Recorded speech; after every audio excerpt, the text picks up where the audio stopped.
Uh,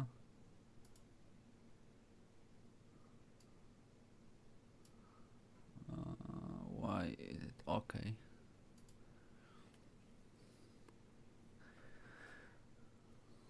Okay, so I guess it is working. So hello to everyone who is watching. This time with Vlad Gheneli we will be painting some Diablo monsters and everything. So yeah, that's pretty much it, I guess. Do you see maybe my YouTube, my screen, or no? Or do you maybe have a way to see the screen? Yeah, I can see. Okay, so if you could go to YouTube, then we will see what you will pick.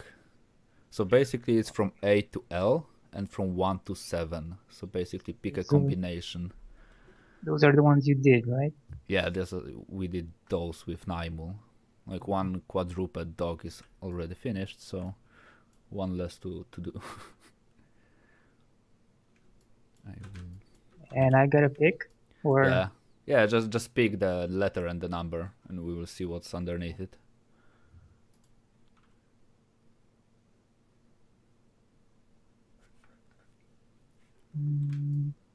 L4.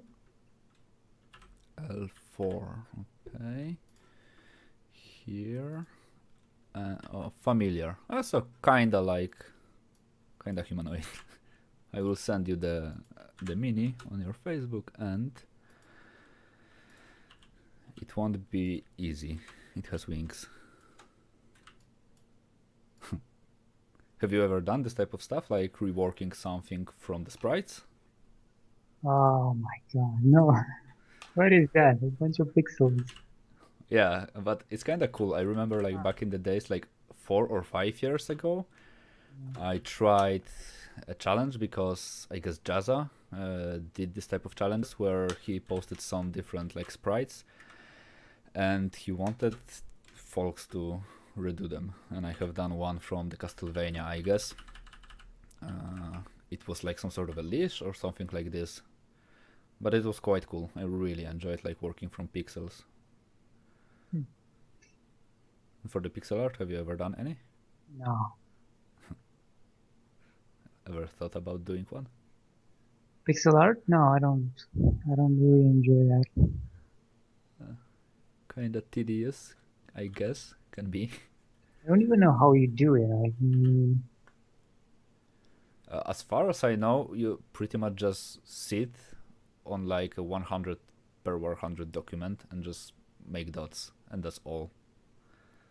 It's like this pointillism thing where some folks use fine liners to, or rapidographs or something like this, to just poke the paper 1,000 times, and after like I don't know 40 hours of making millions of dots, you end up having pretty much photorealistic type of painting.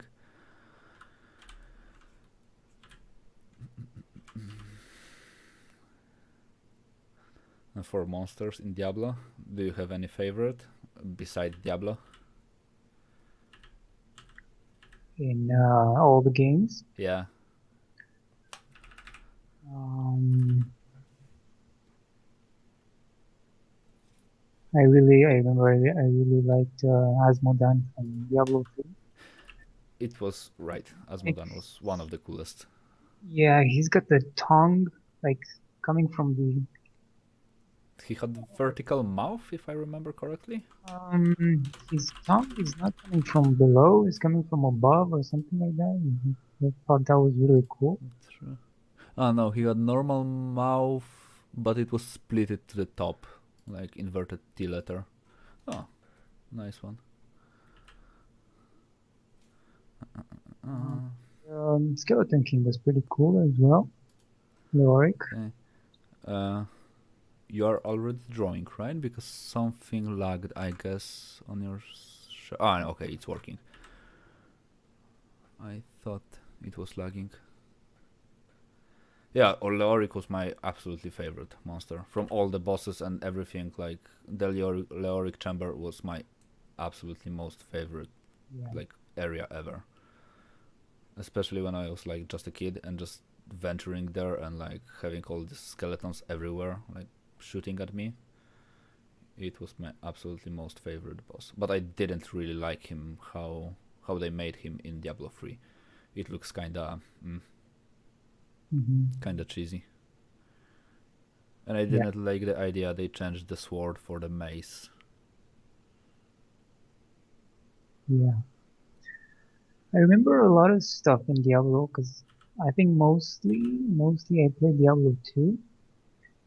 And I remember there was an Act 4, I think, when you were going to kill Diablo. Uh-huh. And a waypoint, I think after you break the soulstone, Mm-hmm. the forge, there's like a bridge or something like that with some statues. And if you look Yeah, closely, with the Hell Knights. statues Uh-huh. will turn their heads towards you, and that was like a super cool I detail. remember learning about this after like, I don't know, 10 years after like playing Diablo and or something like this, like for way too long. Like I have been passing there thousands times and I have no idea how I missed this ever. Like yeah, but there were a lot of cool like small things in Diablo that was really nice. I But guess Blizzard was always good with like Easter eggs and these small details to include there. I think it's kind of amplified when you're a little kid, you know, because all of these small things you kind of feel differently now that we're older. We don't, Mm-hmm. or I think we're not so open to, all these things. They're not setting as much deeper feelings that it used to, you know. Yeah, that's Maybe right. the impact that a game has on us right now, nowadays, is not, as strong as it was. I think we are expecting way more from games now than back then. It's true, yeah. Because like now, like I guess the Cyberpunk is the best example for the moment. Like people were expecting God know what, like a whole new world to live in. Next generation, yeah. Yeah, and like the game, in my opinion, was great, but like people are rioting because you only had like two or three like options to like customize your penis. Like, what kind of problem is this? To be honest. Right. Well, I don't know. I haven't bought it, and I've seen like, I mean, I watched a video on YouTube, and then they just kept showing me videos, and they're just over and over again Uh-huh. with new bugs and new glitches, and some of them are super funny. Like someone developed a mod that would actually show the character in third person. Mm-hmm. Yeah, I saw The this one. animations, oh my god, I just laughed for 10 minutes. Yeah. I understand it's not developed to be, shown in third person, but come Mm-hmm. on, just Yeah, it really looked funny, rushed. but actually a lot of games have this like funny animations outside the camera if it's not intended to be in like Yeah. third person or something like this. So, but yeah, I have seen this one and it was quite funny as a book. But I was playing it for like, I don't know, I have close to 90 hours, I guess, since it came out.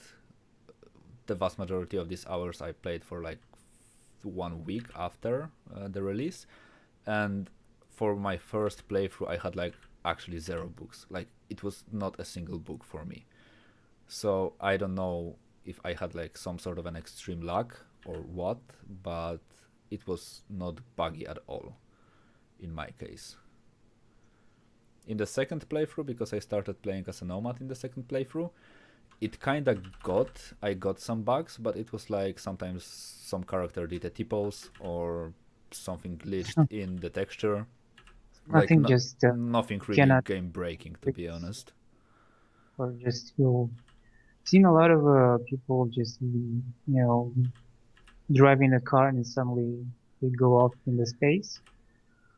Yeah, it happened to me once, but it was kind of because I was like speeding 250 on a road and jumped on a rock or something like this. So I kind of I would be surprised if it all worked correctly, to be honest. Mm. Because it shouldn't like work nicely with this type of speeds. But yeah, for me the game was absolutely made beautifully. Like the designs are really cool. Like it's Yeah, extremely good looking game, to be honest. with the designs, they're really nice, and the cars especially. Yeah, and there are like 56 cars or something like this. So you really have a lot of different cool things in there. And I can imagine after like adding more to the game, it will only look way better. So now the only thing they have to do is to just include like a lot of different DLCs. But to be honest, I think the like the hate the game is getting is not really justified. I think a lot of folks just hate on the game because everyone is hating on the game.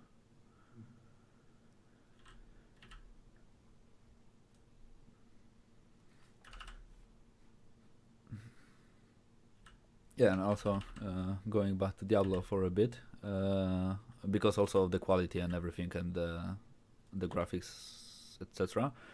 For the sprites in Diablo, especially in Diablo 2, I think it won't kinda age badly. Like this game is really old, but it aged really nicely because of all the sprites that are in there. So I kinda think this game will always pretty much look good. And that's also why I'm looking kind of forward to like getting all of the sprites, downloading them, and trying to redesign all of these monsters.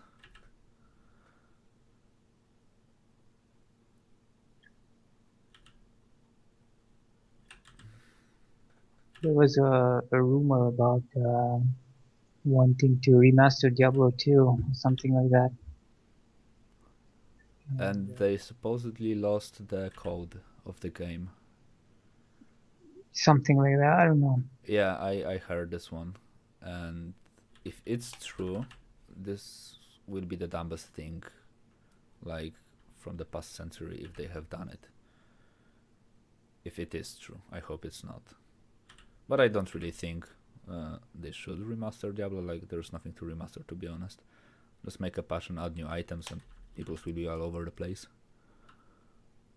I guess. I saw something like someone was using AI to actually up the textures. Mm-hmm. Yeah, it looked really good, but I'm not sure if it was real time or rendered, or actually a video rendering. Uh-huh. But it looked really good in terms of like the textures were HD and they look really nice. I saw something like this for Diablo 1, I guess, but for Diablo 1 it definitely was like a rendered type of thing. It was not like real time. For 100%, I'm 100% sure. Yeah. But yeah. For Diablo also they like quite recently they released another mod. It was called Beelzebub or something like this, like new version of the new mod, and it pretty much changed the whole game. Like added tons of stuff. I never played it because when they released it for the first time, when I found it, it was not working properly for me. I have no idea why, This is but an official mod or not official mod, but like the most famous modders from the mod community for Diablo were working on it, as far as I know. So it was like tons of content. Like they added different like materials, crafting, all the gems. You could like forge everything, like pretty much all you could do in Diablo 3, and a bit more. And all the new like items, and yeah, just pretty much they refresh the game completely. So if I will have like more time to play Diablo instead of like Cyberpunk and other games, then I guess I will try to jump into it.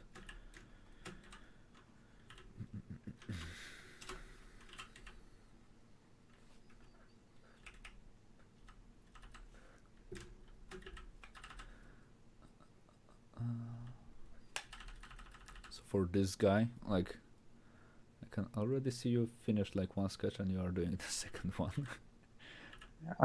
It's not finished. It's just, I'm trying to find some shapes. Uh-huh.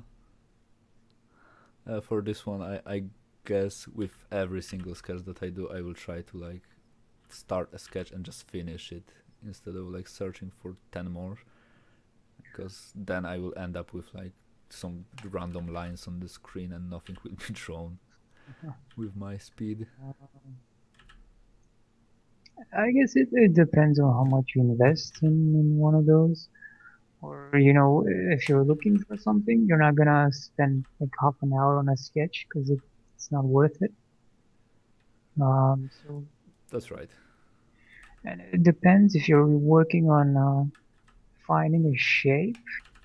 I don't think you can sit for half an hour because there's nothing to do for half an hour. If you're For this focused, type of stuff, I really like to refine the small things. Like I really enjoy working with things like typography and everything, and it kind of taught me to like refine everything to the single pixel, and sometimes really a small curve can throw me off. So I tend to sometimes, even while sketching, doing like really way too many versions of like one thing. I don't know if it's good or bad. It is kind of annoying for most of the times, but I don't think I will fight it. I will just keep refining stuff. So that's why, like, for me, it's kind of hard to sometimes sketch because it's really easy for me to get discouraged while sketching because I don't like the outcome. Like, I know I shouldn't care about it, but sometimes it's hard to overcome. but I mean, when you start sketching, like for instance, on this creature, do you have like a clear idea, like what do you want to decide? Not really. Like sometimes yes, if it's sometimes something that I was thinking of for a long time, usually I do have quite like a clear idea. Uh, it also depends if it's something that I'm familiar with. For example, with the redesigns like from Diablo, I kind of have somewhere back in my head the general idea how I like imagine this monster because I have been watching and killing this monster for like 1,000 times. So I always imagined him some way. But when just like sketching for myself, uh, that depends. Usually no. Usually So it's it's just like experimentations. process is just finding, what you're wanting to do. Yeah, but the And problem that I guess with Naimol, I was talking about this about it for a while. The problem that I always had with sketching is I really like to sketch a thing that kinda has a purpose to it. So, for example, if I have a brief for some sort of an illustration, like a client wants something to do, then I really like sketching, searching for the idea, because I know the sketch will kind of have a purpose, like it will be used for something. But while working on just sketching for the sake of sketching, and if it's not a studying, like I'm not studying, I don't know, a feet or a hand or something like this, then I kinda overthink all the sketching, and it's kinda hard for me to enjoy the process of sketching. Like I was never like I have many sketchbooks, but I guess I am at the point where I am collecting sketchbooks at the moment instead of like filling them up. So,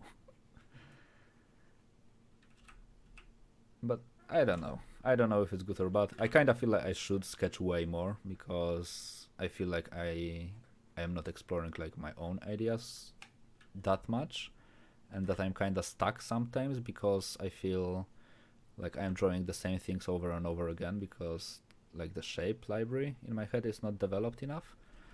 But I'm slowly overcoming this problem. Like I'm learning to like to sketch, and also this was the reason I wanted to start this type of streams because it kind of forces me to sketch freely without many problems and without thinking too much. How about this, like doing the designs? Do you feel like they have a purpose? In this case, they kind of do because like the first thing I got to like meet new folks and talk with them. Like for example, like right now with you, and this is already for me a good, how to say it, I'm missing a word, I need to check the word, wait, translate, now I'm missing the word in my own language too.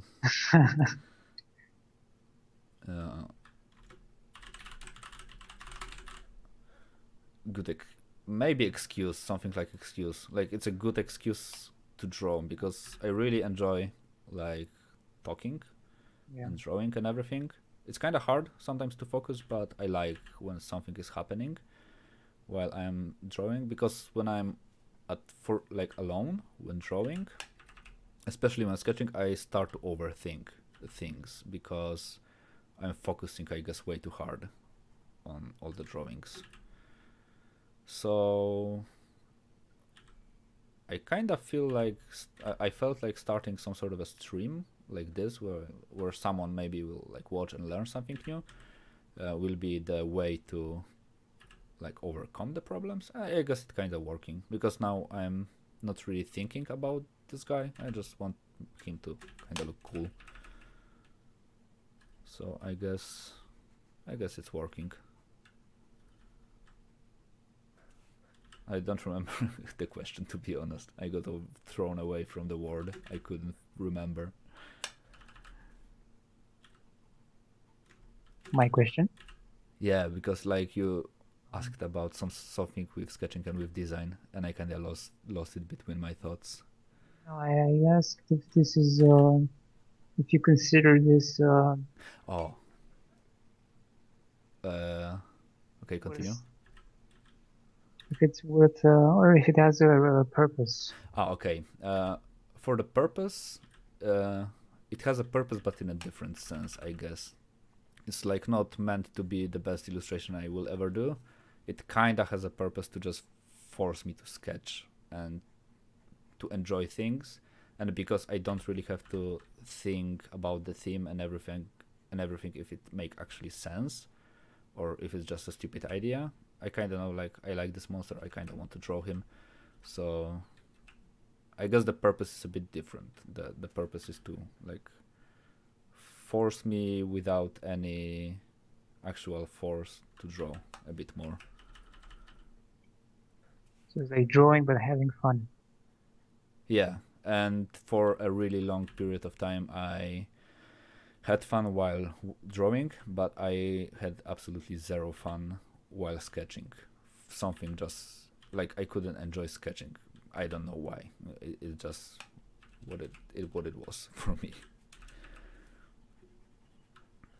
But I guess it was all from overthinking the everything.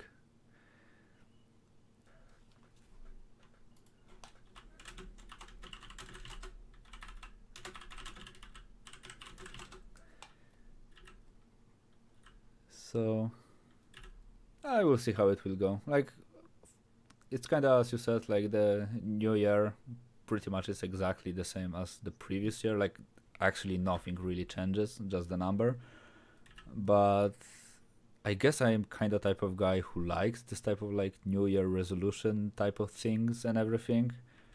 And if I have like a new year, I guess the challenge of like drawing this 80 monsters and everything, doing at least these 80 sketches is not that much, to be honest, but like drawing pretty much all the monsters that I have slain in my childhood is a nice thing to like include in the start of the year. Because to be honest, I thought I will maybe like make one per week just exclusively for the streams, to not just sit on my ass and draw all the monsters from Diablo all the time, because I guess then the kind of the anticipation like for the actual stream to draw the monsters will be gone. So but still, on the first stream with Naimul I did like we did 4 monsters, so it was already more than I expected to make on the first try. So I guess it will be a bit of a shorter challenge that I thought. And then I guess it will be a Diablo 2 time, or maybe some different game I will pick, because like I played some different games in my youth, so there is like there are a lot of monsters to pick from. Nice. So you basically, for the new year, you don't have any new year resolutions. Just continue doing what you do and getting better at it. Because it's not like I achieved what I wanted and I have place for new stuff. I think people just like, it's like, oh, it's a new year and something else started and something is ending and something else is starting. So it's cool that it feels like, starting a new project. It's always exciting, to start a new project. But I think it's kind of an illusion because it's not really a new project. It's just maybe a new stage or not even that.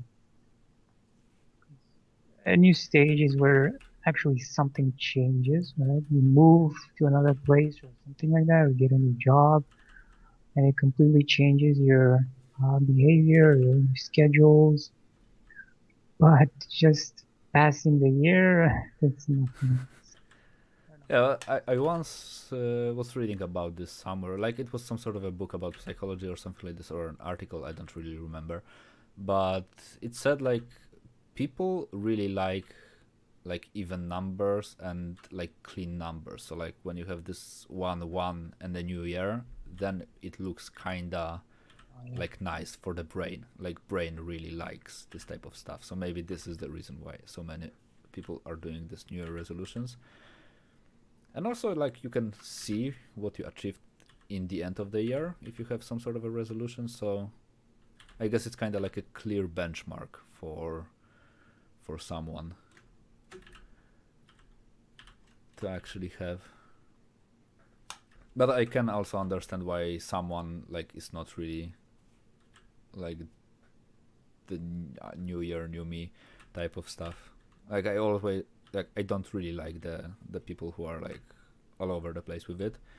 So who are like, oh, new year, new me. I will change everything. Like this year will be mine, because it can kind of backfire at someone. Because if you like miss your goals and everything, then you will only feel bad about it. So Yeah, I guess it'll happen once or twice, and then you figure out it's not working, and you just okay. yeah, probably. I guess the best example, like in the web, always like this will be the first year actually where it's not happening, is people saying they will go to the gym or something like this. This year it's kind of impossible, so I wonder what type of resolutions most of these people will have. But I remember like really back in the days when I went to the gym for the first time ever. I went around December or something like this. So I remember like talking with a friend of mine, and we were like, okay, we need to go in December, because if we show up in like January, like the trainers and everyone will think that it's our New Year resolution. So we really need to trick them into like thinking it's not our New Year resolution, that we are the hard goers into the gym. But it made zero sense at all. But the thinking was there.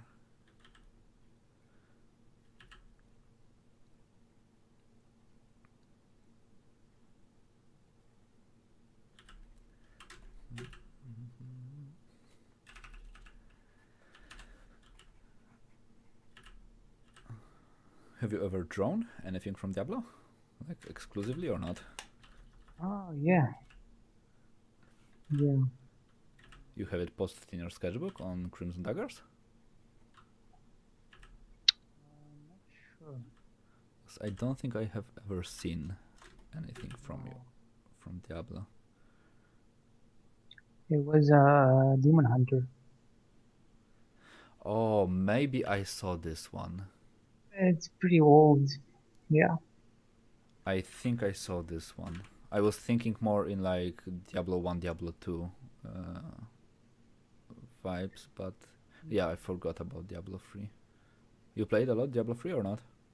Yeah. And how is this game for you? Like, what is your take on the game? It was pretty. I don't know. I was pretty hyped when it came out because Oh, Diablo, because it's Diablo. So yeah, but it kind of felt good, playing it. hmm But I didn't over time it felt kind of dull because I realized, even I don't even like the designs, of the armor. They're very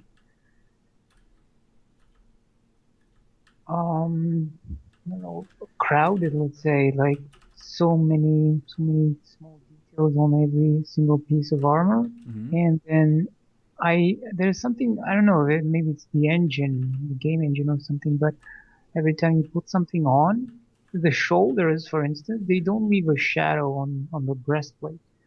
So everything looks flat, just like never no noticed it. shadow. Huh. It kind of, yeah, I never noticed it at the beginning either, but right now it started bothering me, because in Diablo 4, if you look at those, they kind of do have a shadow. So I guess that's a new engine or something like that. Huh. And that looks really cool, even though, each piece of armor is like separate, so it can actually be placed out, it can hmm be taken out. So I understand it might be a problem with shadows, but that kind of, and of course the design as well, because I realized because you got the transmog thing here, and hmm that's cool because you can make your character look like whatever you want, even though you're wearing, a certain type of armor. Yeah, you don't have And to I look like a beggar. realized, yeah, I kind of realized that I don't like any of those.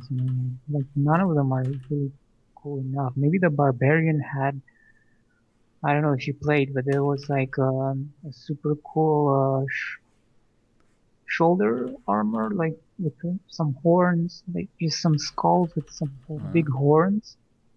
And I think that's the most successful for me, like piece of design in there.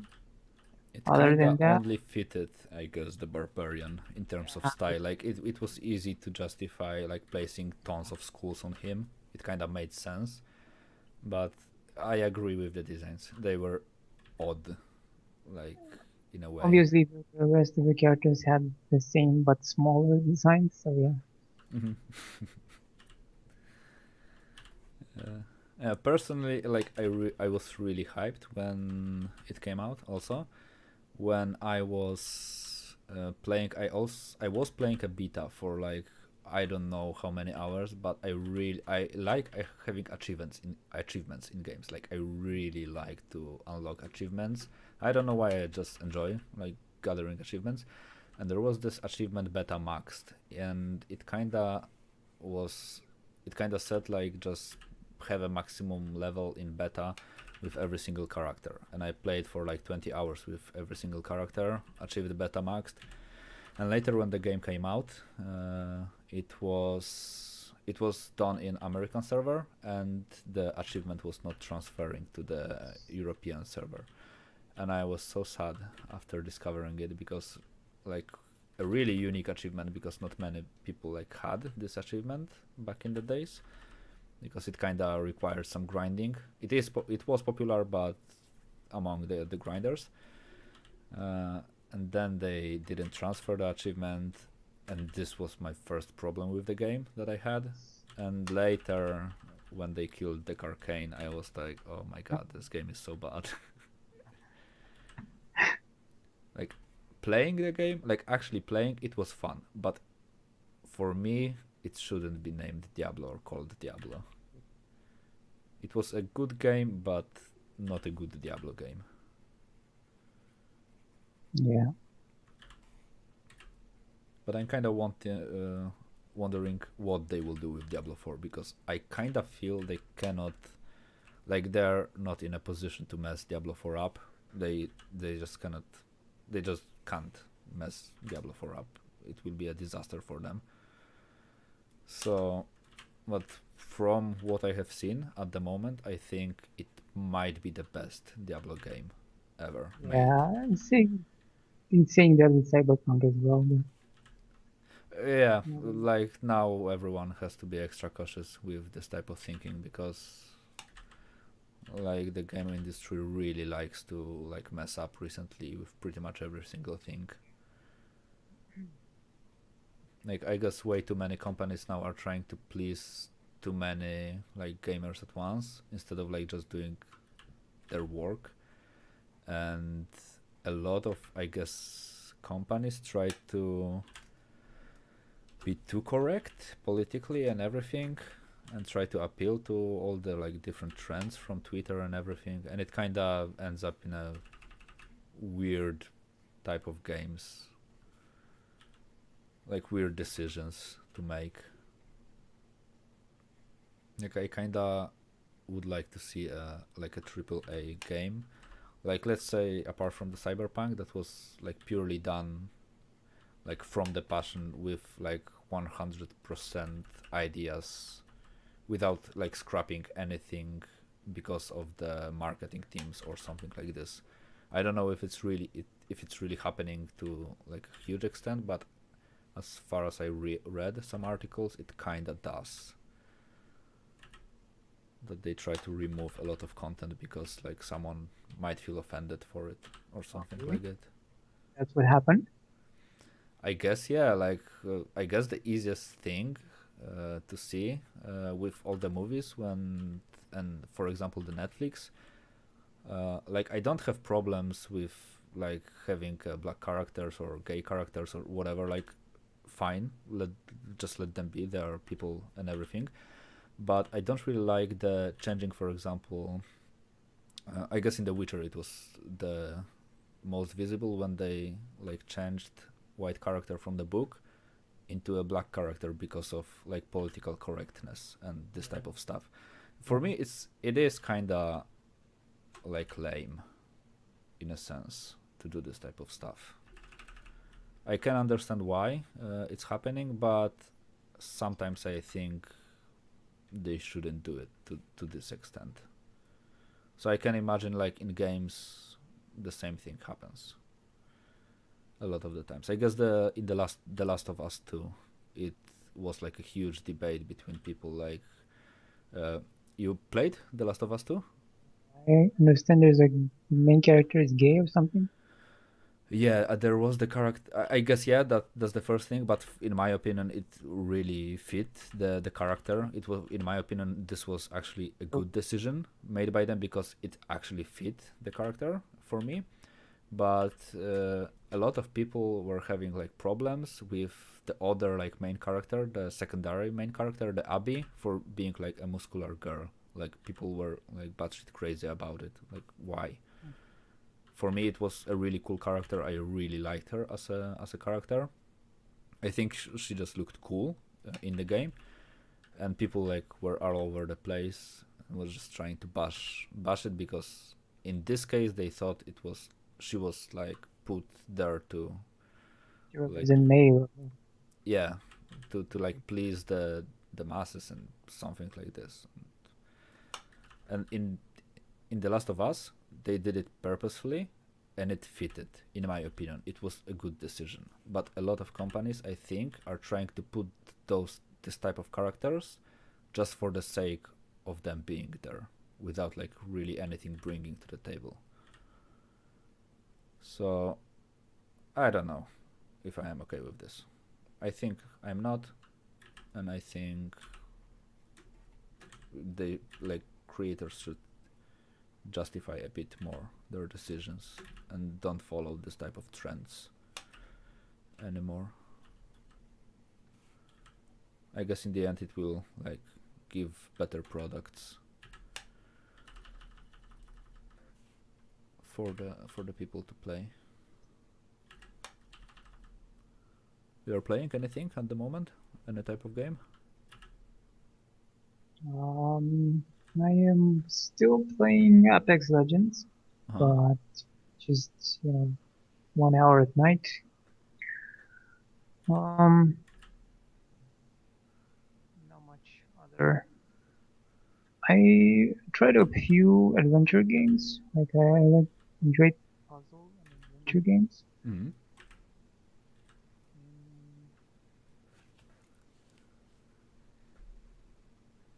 Other than that, not much.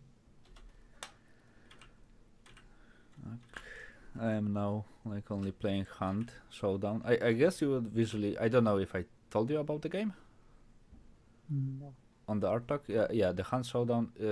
I guess from the style of the game, you would really enjoy it. Like just the visuals, because it's extremely nice looking game. It's set in the 1896, I guess, Louisiana, and it's kind of like a dark horror type of western type of stylistic. So, and it's really nicely done, to be honest. I was like never a Wild West type of guy. I never liked this like genre and everything. Like Wild West was not right for me, but this game actually made me like westerns because of how it looks. I have to check that. And how's besides the game, the looks, how's the gameplay? It's single player, right? No, it's multi, and it's kind of like, because in Apex Legends you basically have an arena and it's an FPS, right? Yeah. So it's pretty much the arena FPS, but it's about like you hire a hunter, you go into the map. There are maximum of 12 people on the same map, and you can have a team of 3 to play the game, or you can play duo or solo, and you can play solo versus 3. You have to search for the clues to find the boss. You kill the boss, and you need to escape with the bounty. And if your character dies, it dies like for good. It's permadeath. So you need to buy another like character from the currency you get for winning and finding it in game. Like nothing really is done with microtransactions. You don't really need to spend money like multiple times, unless you want to buy some special DLC with some special skins and everything. But in my opinion, it's really competitive. It's extremely hard game because a lot of tryhards is playing this game, and sometimes the skill set that you need to play this game is insane. And it's also really based on the audio. So like listening how someone is moving, what type of weapon they are shooting really matters. So this is really cool in my opinion, because you need to like use like headphones. You pretty much without headphones it's impossible to play, and you really need to listen, because sometimes you can like sit next to the wall, just you hear someone is like crouching behind the wall, and you just spray them with shotgun or something like this and they die, and you need to win. So like 95% of games, like easily 95% of games are lost, like I am losing, and it's extremely sometimes frustrating, but I enjoy this type of game. I really like also Dark Souls, and I like hard games, so it kind of appeals to the things that I like.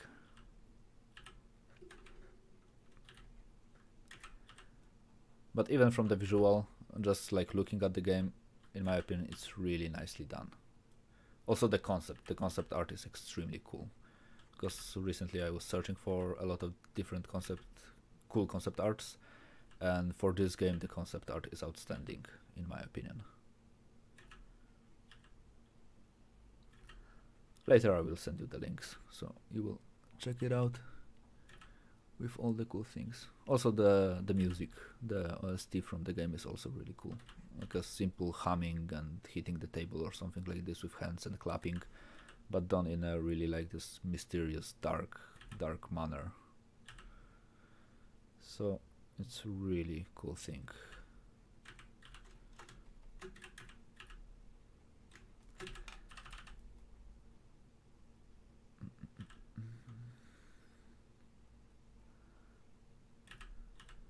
And have you ever thought about like applying, for example, to Blizzard to work on Diablo? No. Why not?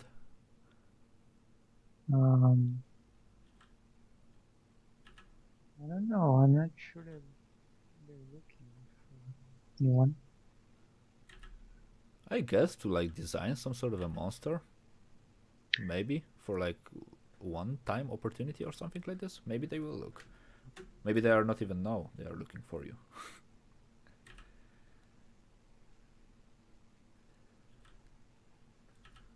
Yeah, I guess one day I would like to work on, I don't know, maybe Diablo 5 or something like this. So I had a commission mm-hmm. for Diablo, but it wasn't. It was a NPC, so not a creature. Uh-huh. I didn't enjoy it that much. It was weird. It was a lot of fashion design, basically. So designing clothes for an NPC. Maybe I would enjoy a creature. I have no idea.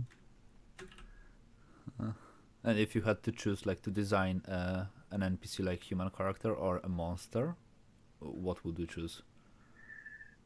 It depends on what NPC. Like if it's Any anyone, like any type you want. Like let's say you can choose whatever you want.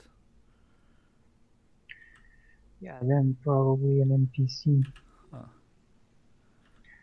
I don't know if you saw they released a concept of a demon for Diablo 4, and I thought that was really cool. For Diablo 4, I have not seen much, to be honest, from the concept art and everything. I'm not really up to date with everything. The last thing I have seen, I guess, when Mike Francina or something like this posted about the design he did of some sort of this one. Oh, nice. This is really nice, but you can see it's kind of worked out to be marketed, so I'm sure the concepts don't look like this. Uh-huh. But I really like everything from the contrast to the kind of Wow. lighting, and you can see weapon designs. What I really like about them, like Diablo 4, is they went back to like this rough proportions from Diablo 1 and Diablo 2. Like this is actually something that I really enjoy, because in Diablo 3 I didn't really like this overdrawn like wow type of proportions. And I think in terms of designs they will nail it. Because even the monsters in Diablo 3 looked kind of lame for me. For most of the monsters, I have not really enjoyed them. Yeah. But yeah, I guess they tried to just appeal a different, like they had a different target for Diablo 3. As far as I've read, it's just the team for Diablo 2 wasn't there, so they kind of forgot what was the purpose of Diablo. So they just took Maybe. references from World of Warcraft, so that's why it's a little bit more cartoony. Maybe. Also, I heard like multiple times from multiple sources that they tried to appeal a bit more to the Asian market, where this type of proportions are like more typical in a sense. So, but it was like not nicely done, because I think a lot of like this Asian games were with really like strong and with wild kind of proportions. Uh, they kind of do it with way more taste. Like usually when I see, like it's kind of hard to emulate this type of style. Like I guess it's especially easy to see, for example, from the works of Ruan Jia, Yeah.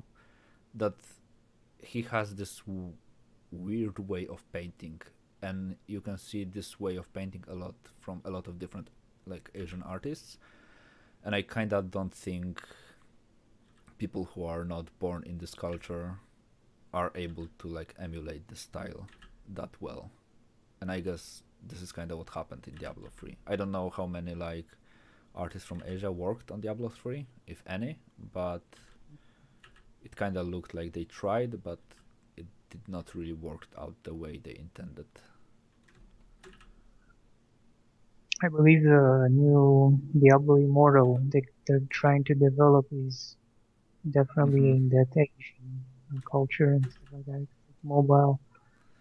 I have seen recently the gameplay because they released it, and it was just like on the YouTube. It was like collecting hate. That's all, pretty much. But it pretty much looked like Diablo 3, but on the phone. And I guess it's like I can understand why people were upset about it, but I don't think there were many games on the phone where you can actually play, like, for example, Diablo. So in the end, I think it will be something people will enjoy, because like just a game on the phone to play on the bus or something like this quickly. So maybe it was not the best idea to like announce it the way they did, with the famous questions like, do you guys not have phones? But I guess if they would announce it, if they were to announce it after announcing Diablo 4 as a bonus for the waiting, then the game would be priced. Like, people will like wait for Diablo Immortal. Now they are like, meh, we don't need it.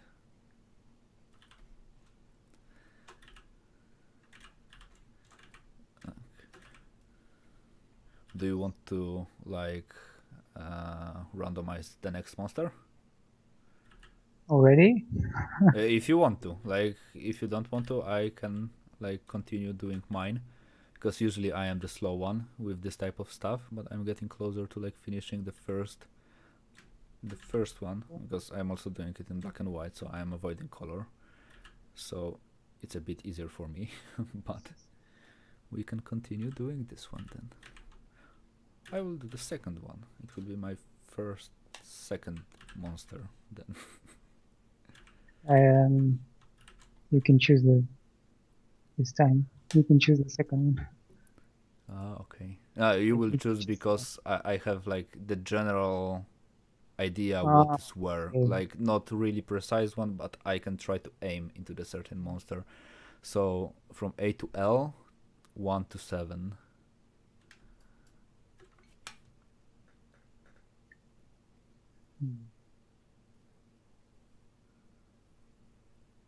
Like D6. D6, okay. D6. E? B. B, okay. B6. Oh, cool. It's a Flash clan. But Flash clan, yeah. not the archer, but the mace one. Okay. With the mace. Nice. So I was almost right with the video miniature. That's neat. Actually, the chances for this one was quite small to appear.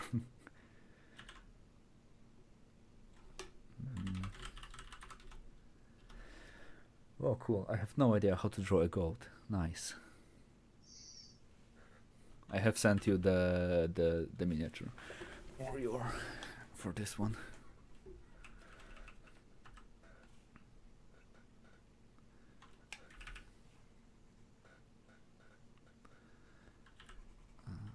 While you are doing this type of sketching, are you using references a lot or not? Yeah, most of the times. But it depends on what I'm usually looking for. Lighting, a certain type of lighting, or a certain type of even poses, or depends. Yeah, I wanted to avoid using the references, but for this one I need a reference because I have no idea how a goat look like. What'd you do? Oh, there is a question. Like I guess to the both of us, if you were to like work on Diablo 5, would you do it in gritty Diablo 1 style, or would you pick like completely another direction? You said you wanted to work on 5. I wish to work on it, but since you are a guest, I guess it will be also a question for you, like theoretical question there. Question again? If you were to work on Diablo 5, would you go with the Diablo 1 gritty like art style or would you like search for something new? Definitely, yeah, definitely keep that style. I think that's what they would want, I'm guessing. Same for me in this case. I don't really think like any Diablo game should be like really colorful. Also, this is one of the things that they really messed up in Diablo 3. It was way too colorful. Colorful. Even after like downgrading all the colors, it was still way too colorful, in my opinion. This was like my biggest problem with the game. But the hidden level with the rainbows and everything, it was actually cool. That was cool, really. That was the lamest. Yeah, the first time when I like went there, I was like, oh, okay, now, okay, Door, right? I yeah, entered the wrong room. yeah, I will enjoy.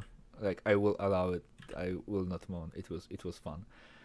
But I also remember when I was playing Diablo 3, only once, because there was like a really small chance, like extremely small chance, for this goblin room or something like this to spawn. Like after killing a goblin, there's one that was dropping gold. Diablo 3? Yeah, there was a Yeah. chance for him to open the portal or something like this to this like Yeah, uh, you fight Creed, right? yeah, and you could get rich in there. And after some patches, I guess it got a bit more like easy to go there. But when I was just like playing from the start, it was like extremely rare, to the point of like some players like playing for like 500 hours and not encountering this even once. And when I encountered it for the first time, and after I finished the whole dungeon, like I was 10 seconds from like going out of the portal to like to get a save from all of the things that I got, the power went out and I lost everything and nothing saved. What? And I was like so extremely sad.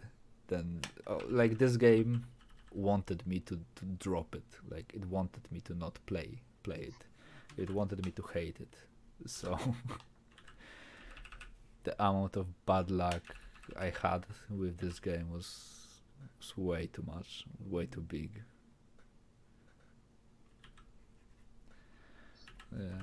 And I remember that I might even search like Goblin Portal Diablo 3 chances.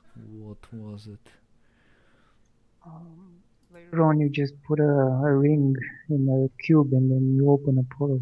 But the drops, obviously, there were. Yeah, there was a way like to open it like manually, and but it was I guess the lower tier type of room then. And if you killed the goblin and it opened by itself, then Yeah, yeah.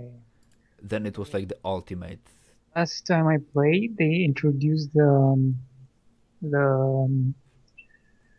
ancient legendaries, right? So when you found a ring that was ancient legendary, which was pretty rare, Mm-hmm. and you put it in the cube, then you would get that the same level where the same as a goblin opened it, and Mm-hmm. that was the real one, right? So I think they were trying to do. I mean, they were trying to offer a little bit of the features to players who don't grind so much, you know, because I kind of understood that, you know, but Diablo 2, for instance, it was like It was all you about either, grinding.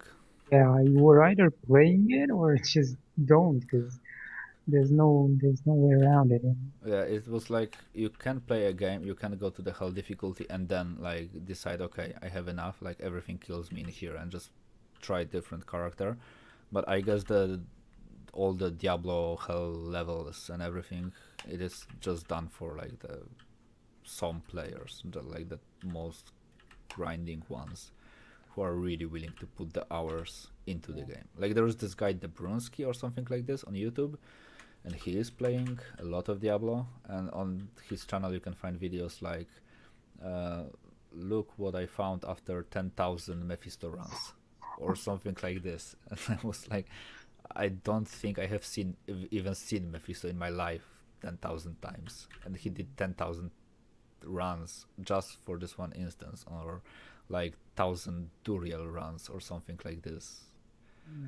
Well, after like every new Duriel, you need to go to the to this valley and search for the tomb, because you only know what tomb it's in the first playthrough, I guess. So yeah, I guess these people are actually crazy. And I found the info. Some people say it's 2% chance after killing the goblin with the golden bug, and the golden bug goblin is already rare.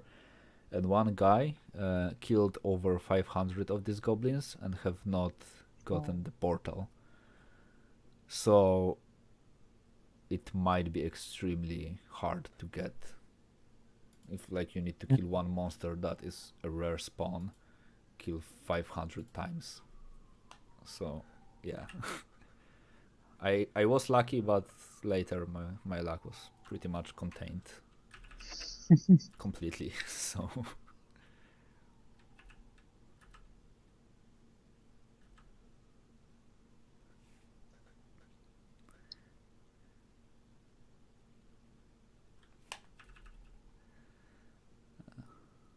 yeah, but it was fun. Like even like I remember like playing Diablo 2, because I was not really playing a lot on Battle.net. You were like a Battle.net type of guy or single player? No, Battle.net. So for me, like for majority of my playthrough, I was like playing single player with a friend of mine. We were sometimes playing on LAN, but I remember like on a Battle.net, when I got scammed like 10,000 times out of items somehow, I was like, okay, it's not for me.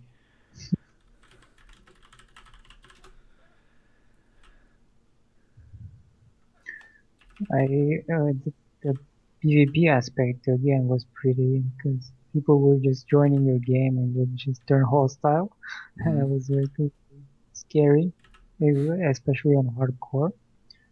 And they kind of left that out in Diablo 3, and they introduced the lane brawling system where you just join an area that you could fight. Uh-huh. And still was pretty lame because, I mean, at least in the latest versions, because they upgraded, so they made the damage so big that you would die instantly because This there's is so one much of damage. this is also one of the things that I remember not really liking in Diablo 3, that you basically deal millions of damage, Yeah, if I remember correctly.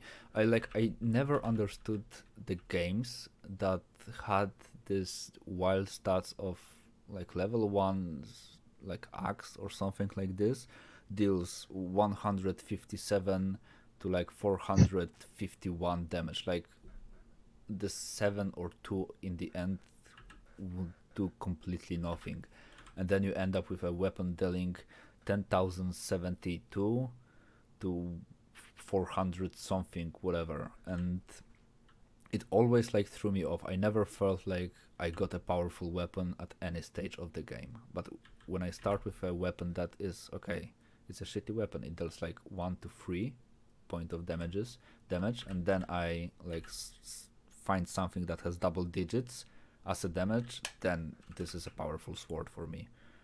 Like so many games I stopped playing because of this weird numbering. It's hard to count, to be honest.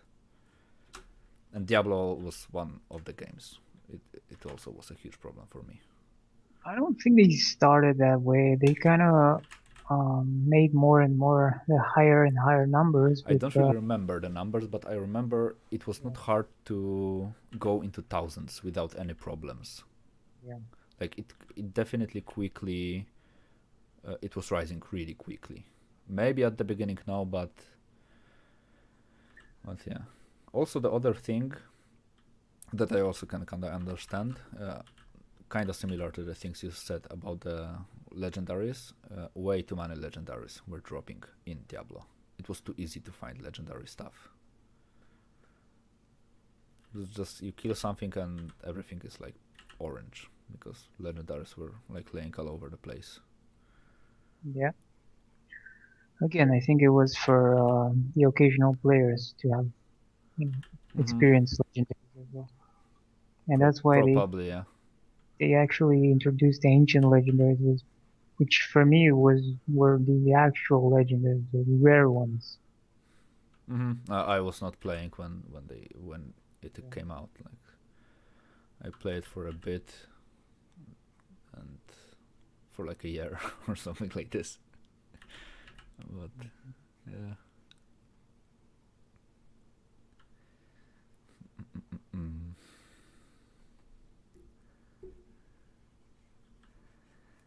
But it was fun. I really look up to Diablo 4. I wonder, like, if they mess this game up, like, the Blizzard is completely done. Like, a lot of people are saying this Blizzard is not the Blizzard that we used to have. Obviously. Because, like, the team is pretty much different, like, completely different. I guess I think even the main designer left. when they were bought by Activision, that was the problem. Most likely, yeah. So if they like mess this game up, like Blizzard is completely done, then I guess they can pack their stuff and just stay with Overwatch and I guess I Hearthstone. hear their new WoW expansion did well. I'm not Yeah, sure. the WoW, yeah, but the WoW, like, I don't know if they ever done a bad WoW expansion. Like Well, maybe one, but I was never playing WoW that much, so I don't know much about WoW, to be honest. Like, I was afraid of playing WoW because I knew what it will do to my like life schedule. So yeah, again, I think it's the most grinding that, and the problem was that for me, that was the problem. Like you were joining these huge raids, and there was a high chance of not succeeding. You would just mhm, not kill the monster, the boss, and everyone would go home, and you wouldn't get any item mhm, after like 1 hour. So it was a lot of wasted time. But then when you would kill it and you would drop, so there was a chance to drop an item for you, and you would just roll with everyone in the class, mhm. So that was like a super small chance of dropping that item. Yeah, and it's Yeah. because I'm simultaneously watching this guy like when I don't know why I am even watching it. Like, Asmongold, I guess he's like one of the most famous streamers for World of Warcraft, and if there is this rolling, there's even I guess now a way for everyone to vote who gets the item or something like this. So if you want to like loot something and there's like let's say a famous streamer or someone like this in the game actually like in the team with you, I guess the chance of dropping this item is even smaller then. Mhm. So yeah, but I knew that if I would if I would start playing WoW, I would pretty much lose my like current life and will just Yeah. teleport into the World of Warcraft because I really liked Warcraft 3 and I guess it will be just for me an evolution to go into the World of Warcraft. I will just disappear from the living then. That's why it's so successful, or it was at least, because when they released it, there was nothing like that before. Not Hmm. nobody ever saw something like that before. So it was super. Yeah, but I guess it's still like a huge success. Like the amounts of players still is extremely huge, especially Yeah, since like the new I don't know if like you can call it an expansion, the new version because it's like the vanilla WoW or something like this. When they, as far as a friend of mine told me, they removed a lot of unnecessary stuff and the game is actually simpler now. So I guess it kind of brought back the a lot of different players because they wanted to like have a bit simpler game.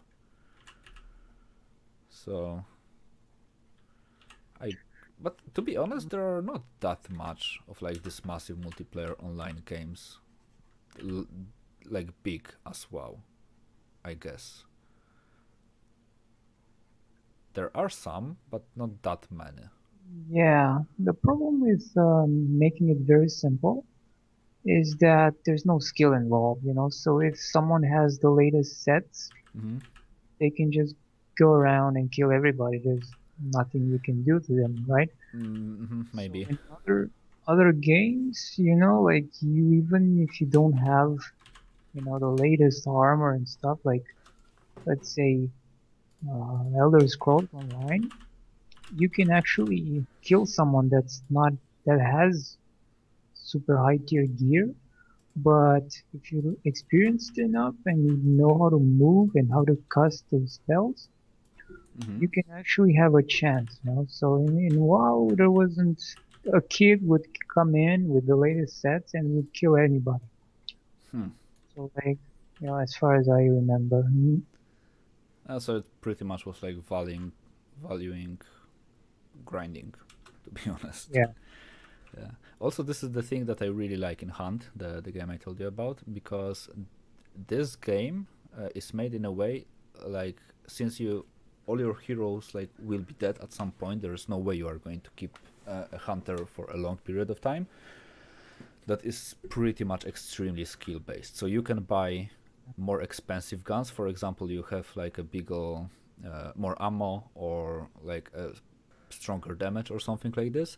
But to be honest, even with the weakest, the cheapest weapon you can find, you can, for example, shoot a headshot to someone and he will die, and that's over. It does like not matter if you are level 50 and and he is level 1.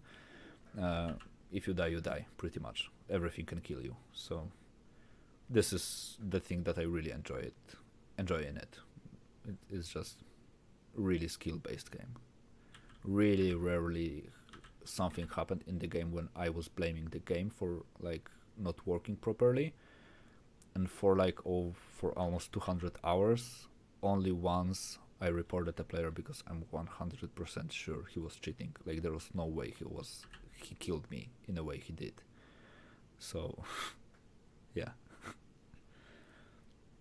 But if the WoW is not really skill based, then because I like never got interested in this topic, then I guess I will give it a pass completely. Or I will grind myself to death trying to get the best equipment ever. Maybe in like some sort of a parallel universe instead of like drawing monsters. Maybe we are playing WoW now, grinding the best gear ever possible. I'm not sure what happened to because they released the vanilla version, Hmm. so that's on a separate server. So you I have basically download another game. I have no idea, to be honest. I don't know. Like Uh, I even have a hard time comprehending how you approach playing WoW at the moment with this many expansions. Like what is happening to the world? Like where are you in the world? yeah, I lost track of that as well. So, Like I but could imagine it when there was no expansion that actually changes the map that much. And as far as I know, uh, there are expansions that are pretty much like flipping the whole map upside down. there's I don't know if they're flipping it. They're adding a lot of stuff. So Yeah, but they're for example, some areas, for example, in expansion are completely destroyed or something like yeah. this. So I don't know how it works um, if you are like a new player. No, you basically everyone sees the same thing, but if you don't have the expansion, you cannot go to the new zones. But the affected zones, so for instance, there was actually the starting place of the orcs, so Hmm. close to them, it was actually affected. So even a new player was, you know, starting with an orc, he Huh. would actually experience the new changes. Like So there's the nothing new old. player couldn't experience the original content then. Huh. Yeah. So this I would have a problem with it, I guess. Like personally, I think it will be a problem for me. Yeah, so that's why you have the vanilla version where you actually can experience the first stages of the game, like it was released years ago. So it makes sense then to include this type of thing. My inability to draw legs, especially like Goat legs things. goat legs, is kicking in pretty heavily. I know that.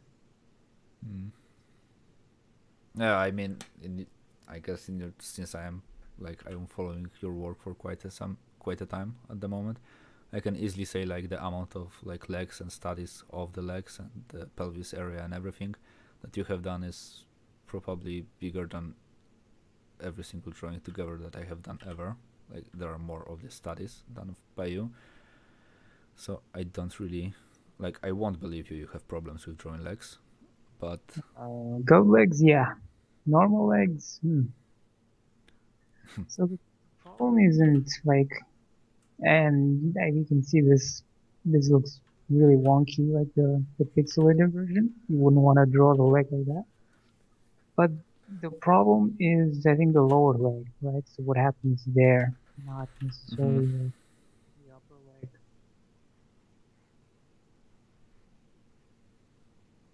yeah, the upper leg does. Yeah, that's right. It's not that much big of a deal, but the lower leg is weird.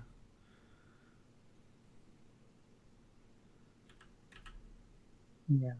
And in the end, it's probably only like 3 cylinders or something like this, but to draw them well, this is the problem.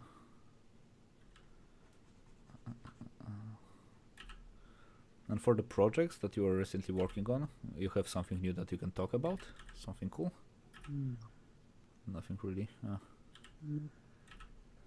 I wonder like how many clients actually like in the game industry would agree for this type, let's say this type of streams that we are doing right now, like how many companies would agree for a freelance artist to stream the process of him working actually on the game that is in development at the moment. Like I never understood kinda why this is so secret that you have to wait for like 10 million years to release like to show anything from the game. Like I never understood. Like I can imagine why, but yeah, because someone else might come in and steal your ideas. That's the thing. yeah, but I mean, if you are like working on it, like you shown that you are working on it and you are showing this idea, then like pretty much everybody knows, okay, it is his idea. Like who cares then that it got stolen? Like I can understand why, but I also kinda can understand why it does not matter that much in this case. Like I even think it would be a cool thing. Like for example, if they were like completely open, let's say with Diablo 4, because we are on the topic of Diablo, if they were like keep posting updates of the concept art, of the design, so of everything, like it actually could like be the They most. actually are. Yeah, but I mean like they will post maybe not everything, but the vast majority of art. Like they had a special page where they just post sketches. They just show the content to the audience. So I guess it will be a cool thing for a like big company to do, because a lot of people are not really aware how this type of games are like really made. So it might be a really interesting thing for a lot of different like folks from outside the industry to see how this type of thing actually happens. Yeah, that's true. Like it's a cool additional content they could have, but a lot of the times they don't do.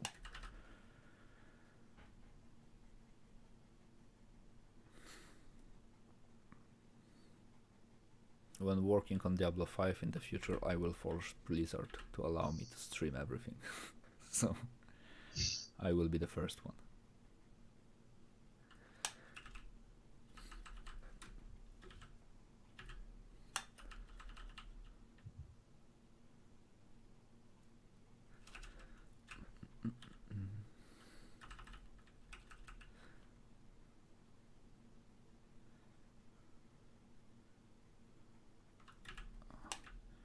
Do you have any favorite species of the goat? Speeches? Species. Oh, I don't know how to species. pronounce it. Like the genre of goat. You mean from real life or from? Yeah, from real life. No. And do you know? I now need to search for the name because I usually type ugly goat and it finds it. But there is this Damascus goat. Have you ever seen this one? That's the one in your reference, Yeah, right? this is the one. As you can see, this is actually, I guess, the ugliest goat in the world. I find their eyes pretty scary, like they have this. And it's kind of funny because, like, young version of this goat is actually, as you can see, it's extremely cute when it's young. It has this nice ears and everything. I don't know, maybe if it's not the same species because the ears kinda don't match. So maybe it is kinda fake, but probably this is this one. Someone misplaced the images. But yeah, how something like this can grow into something like this? This is terrifying. But yeah, but the Damascus goats are extremely ugly. Yeah. This is also one of the things why I really like doing this type of stuff with like pixel art, like to work on the design from the pixel art, because from these few pixels you can't really see, like let's say what species of the goat it is. So it kind of gives you a little bit more freedom, like to explore, like a basic idea. So I guess this is also one of the reasons that I really enjoy doing this type of stuff.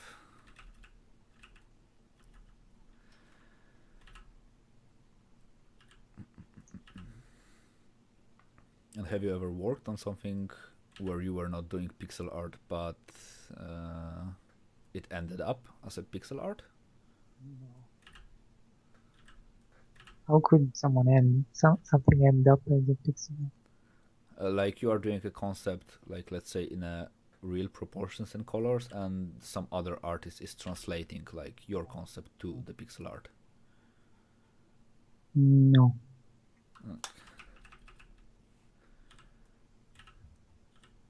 Because it happened to me once. It was supposed to be a really cool commission, but it kinda ended up like a mess. Some miscommunication happened, long story short.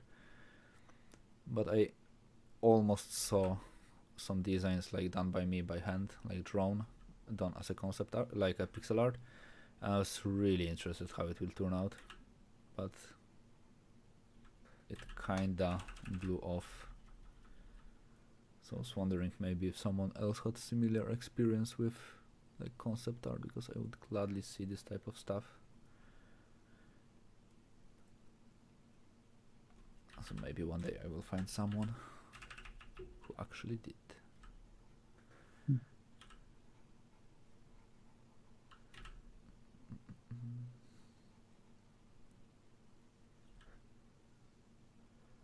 And how is your dancing going? Something new in those fields? Dancing? Uh-huh. On a pandemic? No. Everything closed still in there? Really? No, they still, but I don't know. I find it really weird to just dance with a mask and stuff like that. Oh, okay. Right. I can imagine this being a huge pain. And in terms of like everything that is happening, something got better in your country or not really?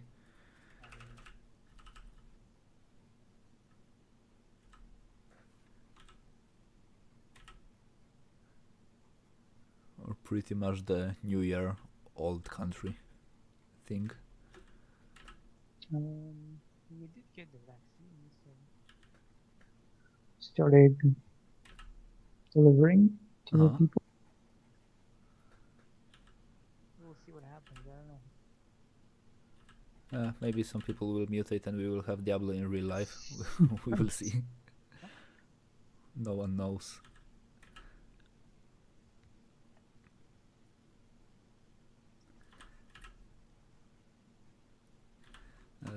In Poland now it's kind of a hot topic is sugar tax or something like this. I don't know if it's Romania or not. I heard it is in a lot of different countries. But basically the prices, for example, for a 2-liter bottle of Coke went from like 5 zlote or something like this to almost 8. So the price almost doubled for a bottle of Coca-Cola. And now people are like not talking about the vaccine and the pandemic. Oh. They're talking about the price of the Coca-Cola. Just because it has sugar? Yeah, basically is the tax on the, like, I'm not good with taxes and everything in terms of understanding them, but the basic understanding, the friend told me how it works, is you have additional costs of the product if it has like large amount of sugar in it. And it was something like 50 grosze, so it's like half of a zlote. For some amount or something like this, but this was like a flat rate for every single like UE country. So in Poland, where earnings are not that good, it actually caused some prices to go really high. Like, to, as I said, for the bottle of Coke, you basically will pay the half of the minimum hourly wage at the moment. And yeah, and people already started like trying to go over the tax. And for example, I heard some people started selling bottles of Coke as something to the rust metal, because rust remover, because the rust remover don't like the tax don't apply to rust removers if it has sugar in it or not. So soon maybe you will only Yes. maybe you will only be able to buy cola from like a construction shops and IKEA or maybe something like this, Obi or whatever. Yeah, but it's kind of funny, to be honest.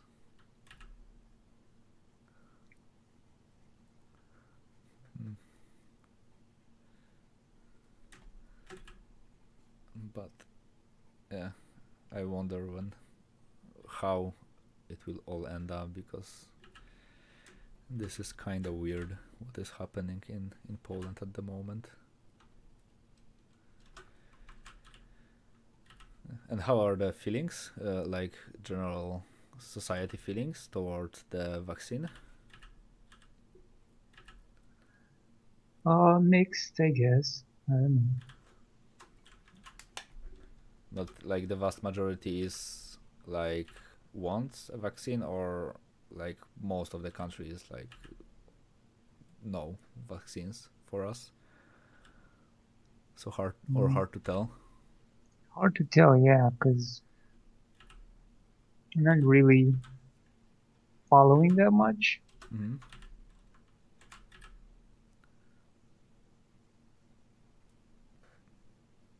And will they be like you have to vaccine yourself, or like you have a freedom to choose?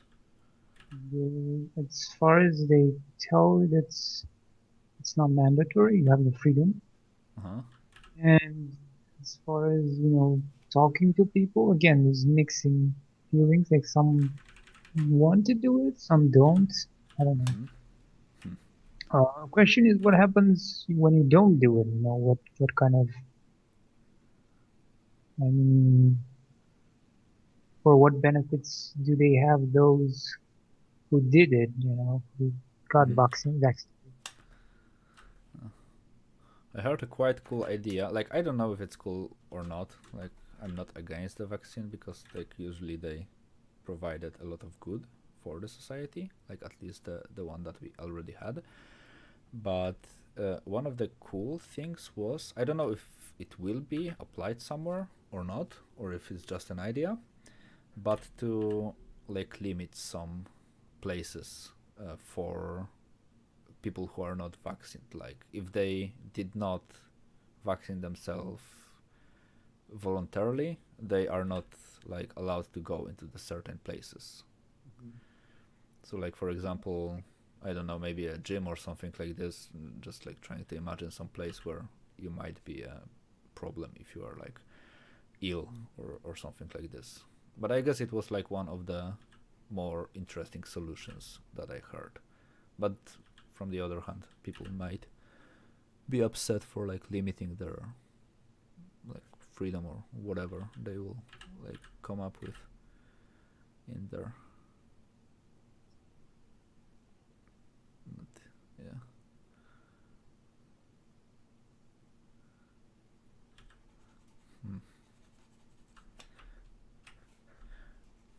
Do you ever struggle like drawing things in the foreshortened uh, like position? Yeah, of course. Do you have like a trick or something like this to deal with this type of stuff? Or how usually do you solve this type of stuff? So we'll go a little bit more to the art type of things instead of vaccines, because I guess it's kind of not our field. The only thing that I found is just thinking of form, you know, like how a cylinder would go on top of each other. So like the most common mistake, so let's say you want to do an arm or a forearm which is coming towards us, like maybe like it's in the reference in the pixelated version. Uh-huh. The most common mistake is just doing this ellipse of the cylinder like you would see it from the top, but then forgetting that it's actually foreshortened, so it's shorter and just doing the full length, right? So doing this A classic and mistake, yeah. doing this. So this would actually turn it into something like this, seen from, it's like a skewed cylinder. Uh-huh. So what you want to do is like actually overlap these two. So I think it's a common mistake because we don't actually believe that an arm can be so short. So the thing to do is just overlap these two. So I know this one is going on top of the other one, and then connect them, and this way I know that this is kind of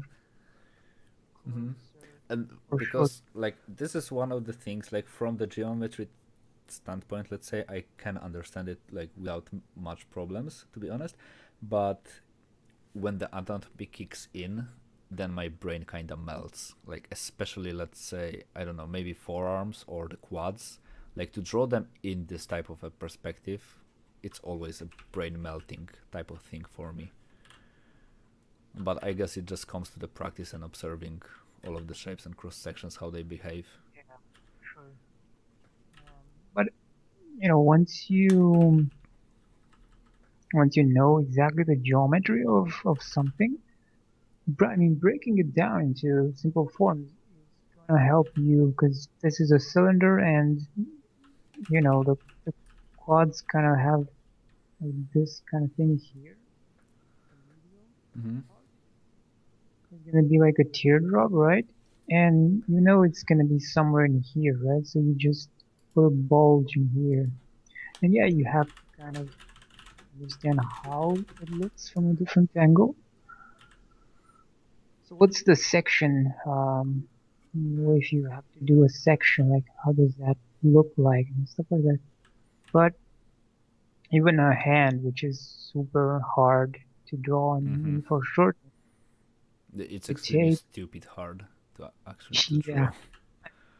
taking it as a, this is the actual palm is a box, you know, and it has this. So when you draw the box, you actually try to draw a box in foreshortening. And don't you think, like, I get this approach, and I guess if I were to draw, like, let's say a hand from the boxes, then I wouldn't have many problems with it. But do you think it kinda limits the flow of the drawing? Like you kinda lose the organic feel to it if it's like drawn like clearly from start to finish already foreshortened. I don't know if I said it right. I mean, if you just add the Like just the like the boxes, cylinder, like yeah, this, like then this it will look finger. like shit, I guess. But don't you think it kinda it will limit? I guess it kinda sometimes can limit the organic feel to the painting. Um, if you just do the structure, yeah, but you can also add after you set the structure or before, depending. You can also add gesture, so that can help. So, like for instance, finger. What I would do, I would, do the boxes, Mhm. and maybe the tip of the finger is more rounded, so I use the cylinder, let's say, and then I would think of the flow of the fingers, right? It's like this, and then the top kind of does this, and so I would just put an S curve here. I would show that this is the tip Oh. is like a box. So let's say you press on the table with a finger, it actually skews here. So this is the plane, and then again coming up like that. So there's no more structure visible, right? Mhm. But I use the structure to actually get the construction, right? This is the nail, and this is, I know that it's going up, so it's a plane. So so the whole structure is not just to be let there for the end drawing. It's just as a placeholder or as a thing to help you actually create this for shortening.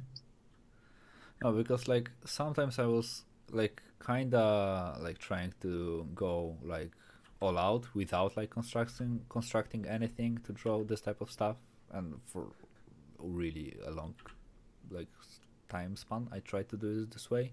Then I like went to the geometry type of like way as you shown, but I always kind of felt it was kind of like limiting the feel of the painting. Like for example, I guess Karl Kopinski, I don't really think like okay, he probably did like paint and draw in a way like you shown uh, like just now, but I think like if he were to construct, let's say, the whole arm or something like this, and then add the muscles, I kind of feel like it might lose a bit of this characteristic, like things that Hmm. he has in his style. So basically, this is how you approach every single thing that you draw, right? Yeah. The problem is that, again, people think that, oh, because you have to think about structure, I have to just, draw a cylinder for this arm, come in here, and then I do the other cylinder, Mm-hmm. and that's it. That's the final. No, it's just something behind the arm. And what this helps me with is that if I have, let's say, an armor and it has a sleeve, what I'm going to do is I'm going to use this curvature. I'm not going to do this because that's flat. I'm going to curve it on this cylinder. So if it has a belt or something, I'm going to use this. But as far as it goes with the muscles, again, muscles are uh, other structural things. Like I'm in order to actually make this position, I would turn this into a box, right? So I would have Mm-hmm. something like this, and this would be like shorter on this version, on this side, and wider on that side because that's how I feel the arm looks like, and I can identify this is the front, and that's the back. We don't see it, and this is the side. So I Mm-hmm. know what muscles attach to the side. I know what muscles attach to the front. So that's easy to identify the position, the arm. But again, this is maybe after you've done it so many times, you don't have to draw the actual box, but you start, like you see in Carl, you Hmm. start with the idea. Yeah, you kind And of have the box, like you see the box in your exactly. head See the in a box, way. yeah, Hmm. and then you just draw on top of it. So some beginner that watches, he says, "Oh, this guy isn't using boxes." Well, he actually is, but they're behind, and he doesn't draw them anymore. Hmm. Yeah, like Kim Young-ki, or however Yeah, to pronounce it. I'm sure he's seeing a lot of boxes. Yeah. He is the box Uh, for the quality he is producing.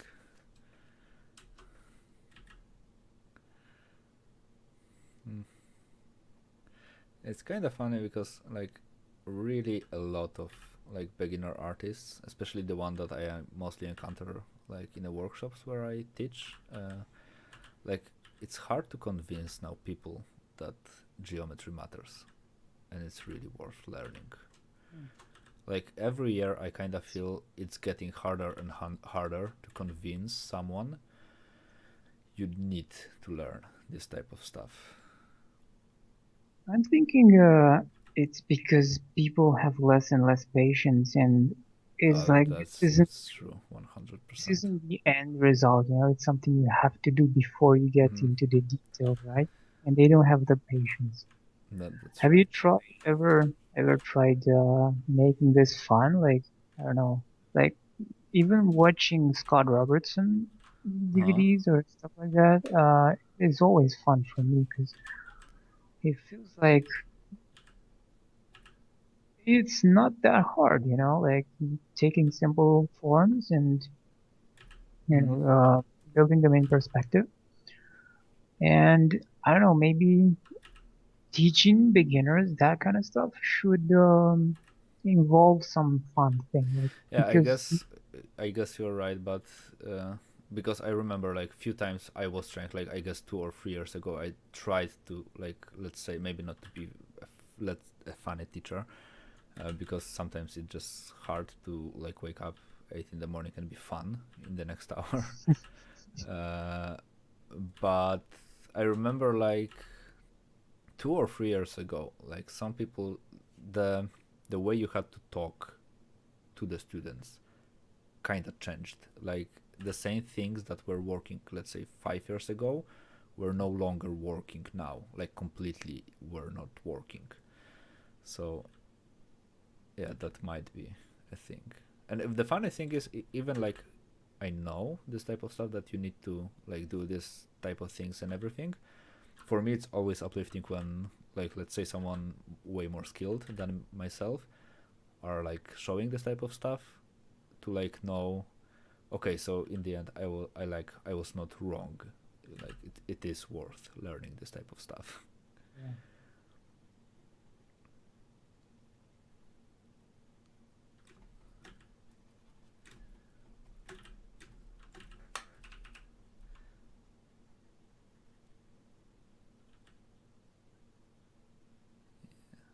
And you were learning all of this stuff from Scott Robertson, right?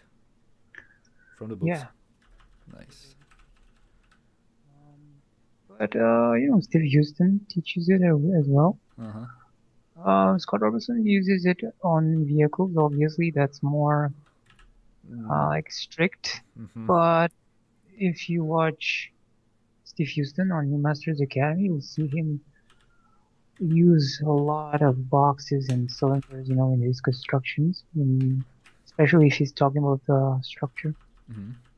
So this is not only for, I mean, it's something you use whatever you draw, it's not just for vehicles. It's a lot more strict on vehicles because they have to be symmetrical and Mm-hmm. they have to have a rigorous construction. And And some just try people to can, mess up the ellipse yeah, for the wheel. yeah, exactly. But for something like as organic as the human body, it doesn't matter if you have an ellipse a little bit off or Mm. something like that. It's a lot more forgiving. Yeah, that's right. Have you ever seen a Michael Hampton book? Yeah, I guess for me it was one that like convinced me the most, because for example for the Loomis book, this figure drawing for all swords, like I could see its value, like I think it's a great book, but it was kinda not speaking the language that I wanted it to speak to me. So after I found Hampton, then I guess the most things clicked in my brain for me. Yeah.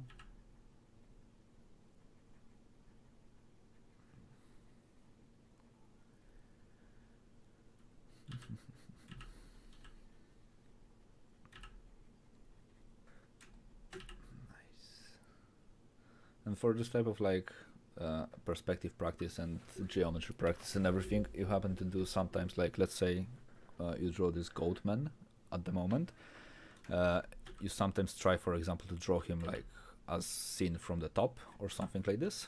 Oh my god, no. Why would I do that? No, maybe change the angle of the camera, like rotate. Uh-huh. But drawn from above is crazy now. Okay. So maybe I wanna, cause this happens quite a lot. Like sometimes I realize this is not dynamic enough. So what I do is I try to, let's say, cause you can see right now it's kind of this is the front and the pelvis is kind of the same way, and the legs facing the same direction. So maybe I want to change this so that his chest is rotated towards the right and the pelvis remains facing left, and that would make a little bit more dynamic pose. So that's how I do it. Like I'm thinking about the box. Like where's the corner? Somewhere in here. It's kind of like in this area, and that's why this is kind of shaded, because we see the side of it. Obviously it's not it's not so obvious because it's very organic, very round in here, but this is kind of it. So what I do is I either, if I want to get a front view, I'm going to draw a box that has both sides visible, something like this. Again, because it's very rounded, so our chest is not, it's not exactly a box, it's something like this. So these from the front, we'll see the sides as well, and the front side. So this is what happens. So obviously the center line right now is about here, so it will move around here, and I'm gonna have something like this. Now I'm gonna have maybe these two sides like shaded. If I want to go more, I'm gonna just shift, maybe even select this and turn it. I don't know if that's gonna work, but so the axis will move somewhere in here, and this will be shaded, so it's the opposite thing. What I'm still, what I still find hard is just leaning it, like, this one looks like it's a lot of pixels in here, but it looks like it's leaning a bit forward. That's like, maybe a bit.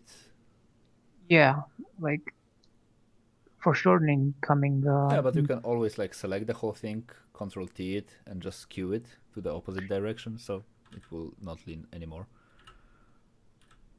Like maybe it will not be the most elegant way of working, but I guess it will do the trick. Sometimes it's kind of dangerous because you would damage some other areas. I don't know. Yeah, most likely, yeah, but I don't like using that. But if you know what you're after, yeah, you can probably pull that off. But yeah, as you said, most likely you will like fix one thing and destroy 10 others. So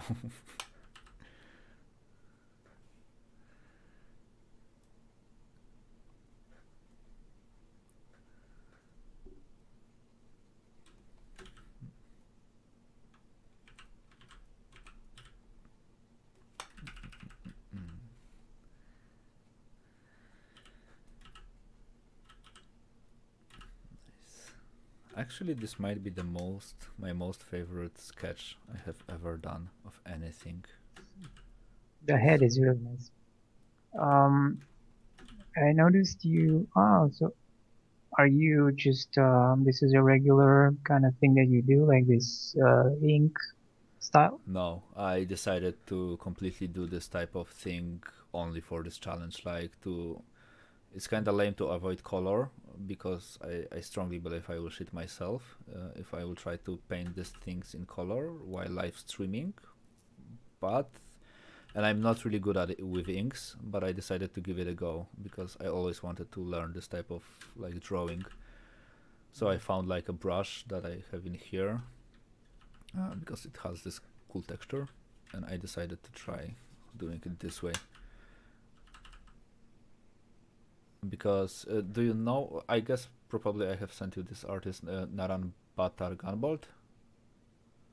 No. Like he is the guy. It's fun because on the last stream I also talked about him. I need to invite him here. He really knows all the like geometry type of thingies like really well, and he is extremely good with like rendering forms, like to have a really solid workflow. So a sketch, a line art, a geometry, light and shadow, like a simple like distinction between like the values, then blending, adding colors, like everything is from A to Z. And I really like the shadow step where he just pretty much divided the whole thing for this is in light, this is in shadow, and I kind of felt like this is also the good opportunity to learn this type of thing while kind of keeping it a little bit more sketchy without like making it too harsh. So I wouldn't say I'm new into this type of into this style of drawing, but I kind of now decided to develop it a bit further.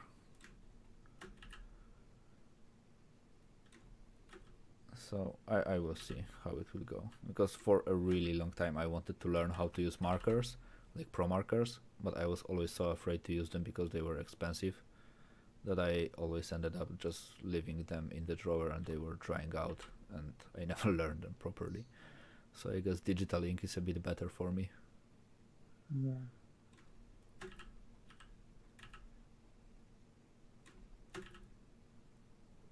And I also really like the way David Raposa draws. Like I always liked the way he was drawing his comics. So I guess kinda it might be a big inspiration for me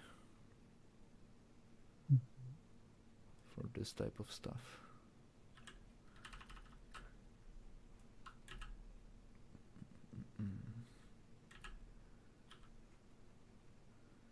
I really like the reference, the left one. The weird. Yeah, I wanted to not use references for this challenge, but it will be against me. It will be way too hard against me. I don't know how a goat looks like, so I will like pass on not using references. But yeah, it's picking up of my head. So this will be the goat stream.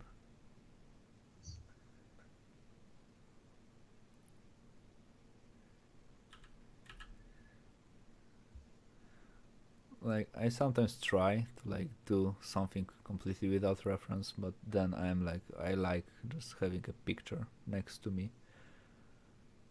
So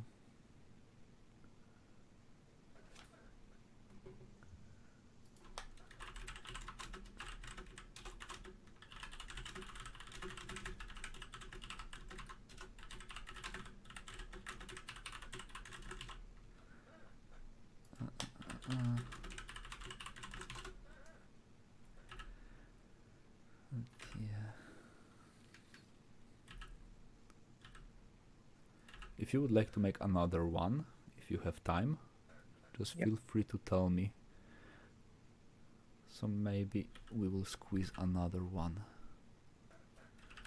today. So again, from A to L, I guess. Check it and save this one. Yeah, from A to L. You want to pick now or soon? yeah. Okay. So choose the monster.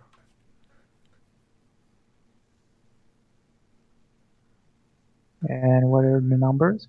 1 to 7.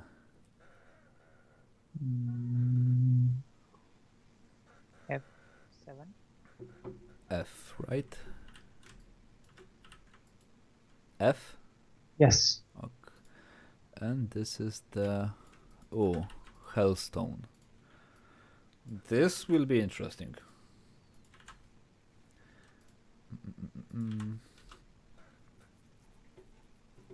This will actually be interesting. And challenging. And I'm really glad I do not use color at the moment. Because this... Yeah, you already started in color, so you have to continue using color. Yeah. And I really wonder how you will tackle like this blue, like ultramarine type of things. Huh. Let me see. I never really looked at this monster from this close. So it's a golem or something? Yeah, something like this. I guess it will be some sort of a golem or living rock. In the game they used to have like this really, like the sound, if you will, like tier 1 stone on the other, like this deep gargling type of voice. So that blue stuff is like a liquid or something, or? I guess. I think it was kind of shining. I will try to search for him. Stone, Vicky, Diablo. Maybe there is an animation of this guy. Yeah, it's called the Magma Demon, like the basic version of him. So I guess he is made out of like a magma rock demon, something like this. I will see if there is an animation of him somewhere. Magma Demon Diablo 1. There's only like... There are 2 V. Yeah, basically his pulse, like the rock is not changing the color. For this guy the blue is like steel and the red thing is like pulsing underneath him. So the blue part, yeah, the blue part is a stone. The red part is lava or something, or magma or something like this. Right. Okay, I don't remember the time when I was drawing this like any sort of a golem, so here goes nothing.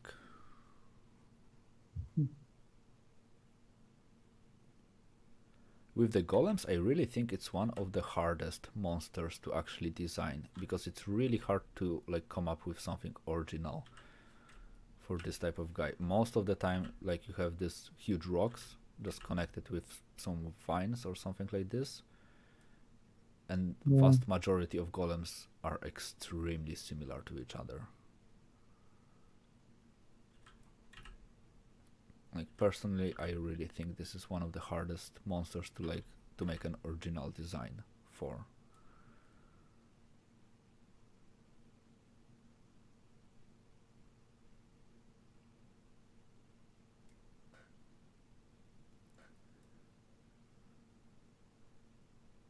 There is this something in your sketches that kind of makes them look alive.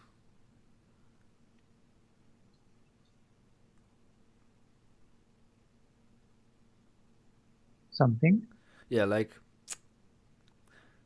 I don't know if I will be able to tell what it is, but there is this something in the quality of the lines that you're like placing that kind of makes it look like a photo. Like, the proportions are kind of like I expect it to be a photograph, but then the actual painting is really visible, so I don't really see like the photo. But there is this something that makes like the sketches really, like, they have life in them, kinda. They are not still, in a sense. I don't know if it's understood correctly.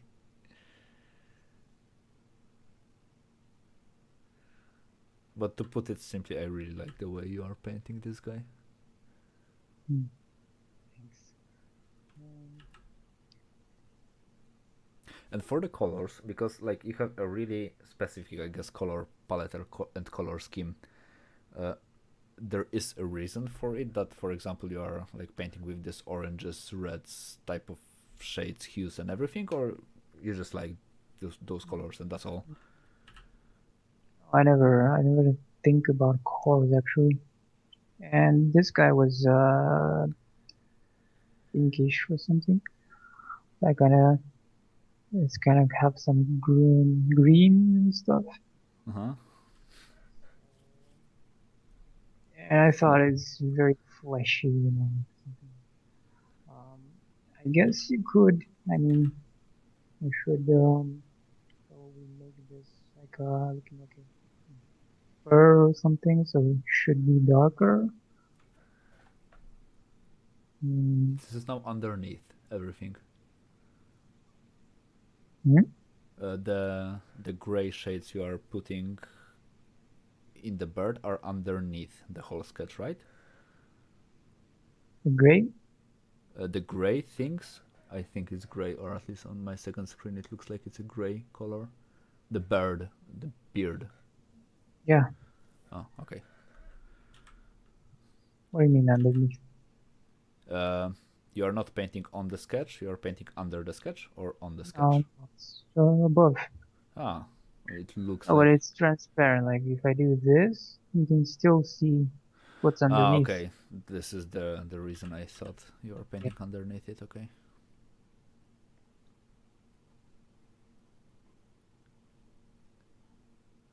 For this type of monsters, I always wondered, like, actually, if they were alive, how they will end up looking.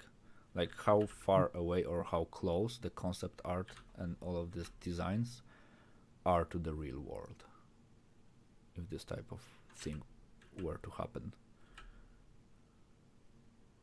Like, for example, I guess for the demons is the most interesting for me, because like we have a really specific way of imagining demons, I guess.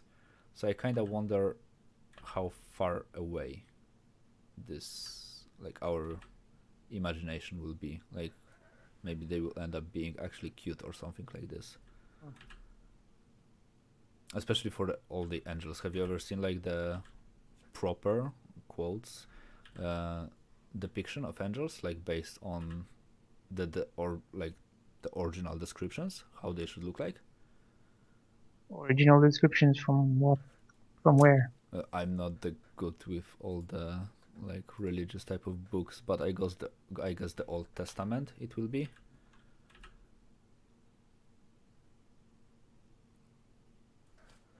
When like there are the descriptions of the angels where they are like pretty much the bunch of eyes and wings like cobbled together.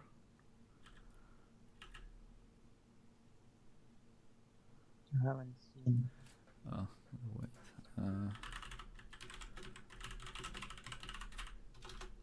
Because like for example the way usually we portray angels, it's pretty much like a light character with wings that is extremely beautiful or something like this.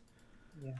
Well, actually the angels drawn based on the description that you can find somewhere, it's probably closer to something like this weird ass shapes with this type of stuff.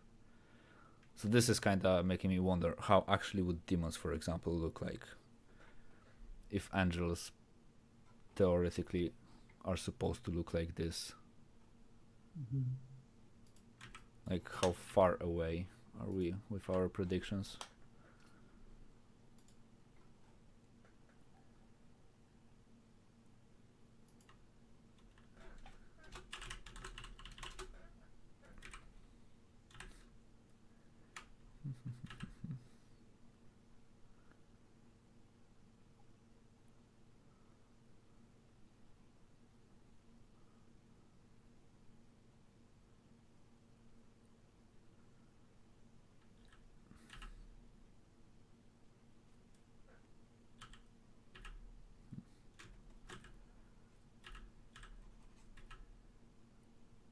Have you ever drawn any type of a golem or something like this?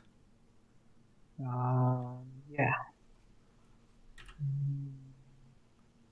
Not many times though, but they're pretty much rocks.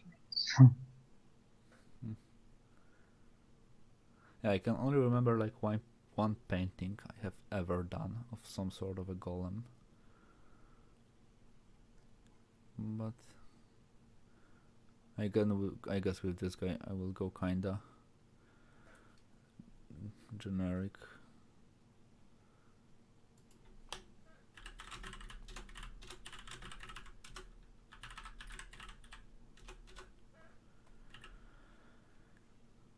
A little bit more generic shapes to it.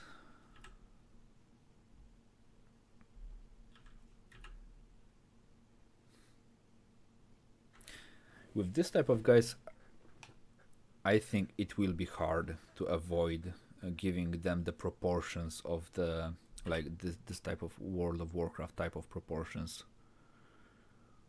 Like I think this type of creatures are extremely like have a word pronoun.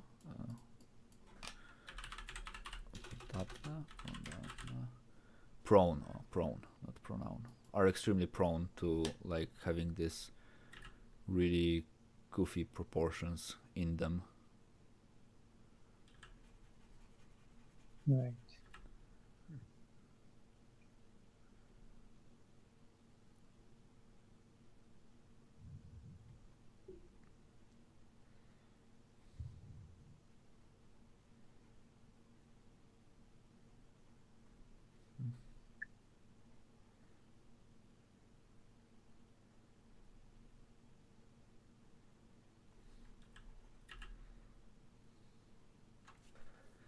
And not really many games, for example this type of a golems and elementals, were really original with the design idea. Usually I think it's like a blocky type of guy or just like a really bulky body with muscles shaped like rocks. Like I always wondered why, for example, the rocks are shaped like muscles in a golem. Like what purpose does it serve? Apart from like being a little bit more easier to understand by the viewer. But Have you seen any original ideas? for the golems, to be honest, I don't really think so.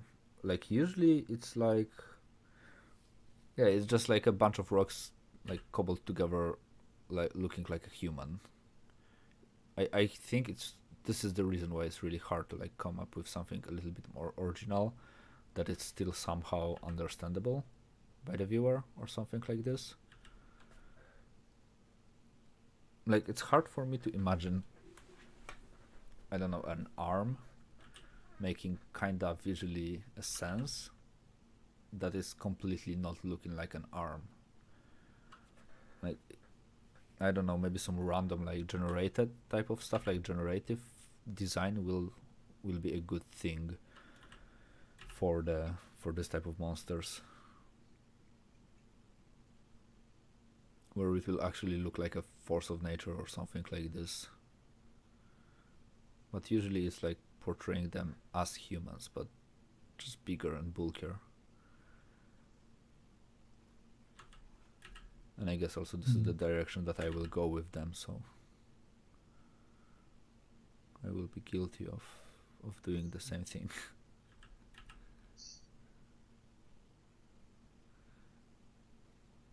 And for the designs and everything, have you ever had like a thing that was extremely hard for you to design?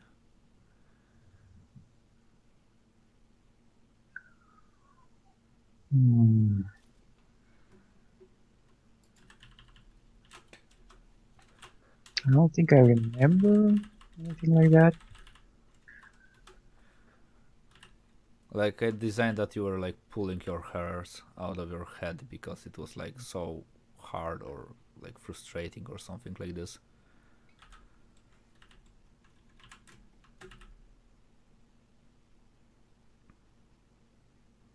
Because I'm asking because like not so long ago I was like rewatching some Feng's videos, And he was talking when they were designing General Grievous from Star Wars. This guy from like Hello There, General Kenobi, and they were saying like how long they were like spending trying to design him and all of the moving parts and everything. Oh yeah. I was like kind of wondering if you ever had like a design that was extremely troublesome for you. I don't think in that manner. Hmm.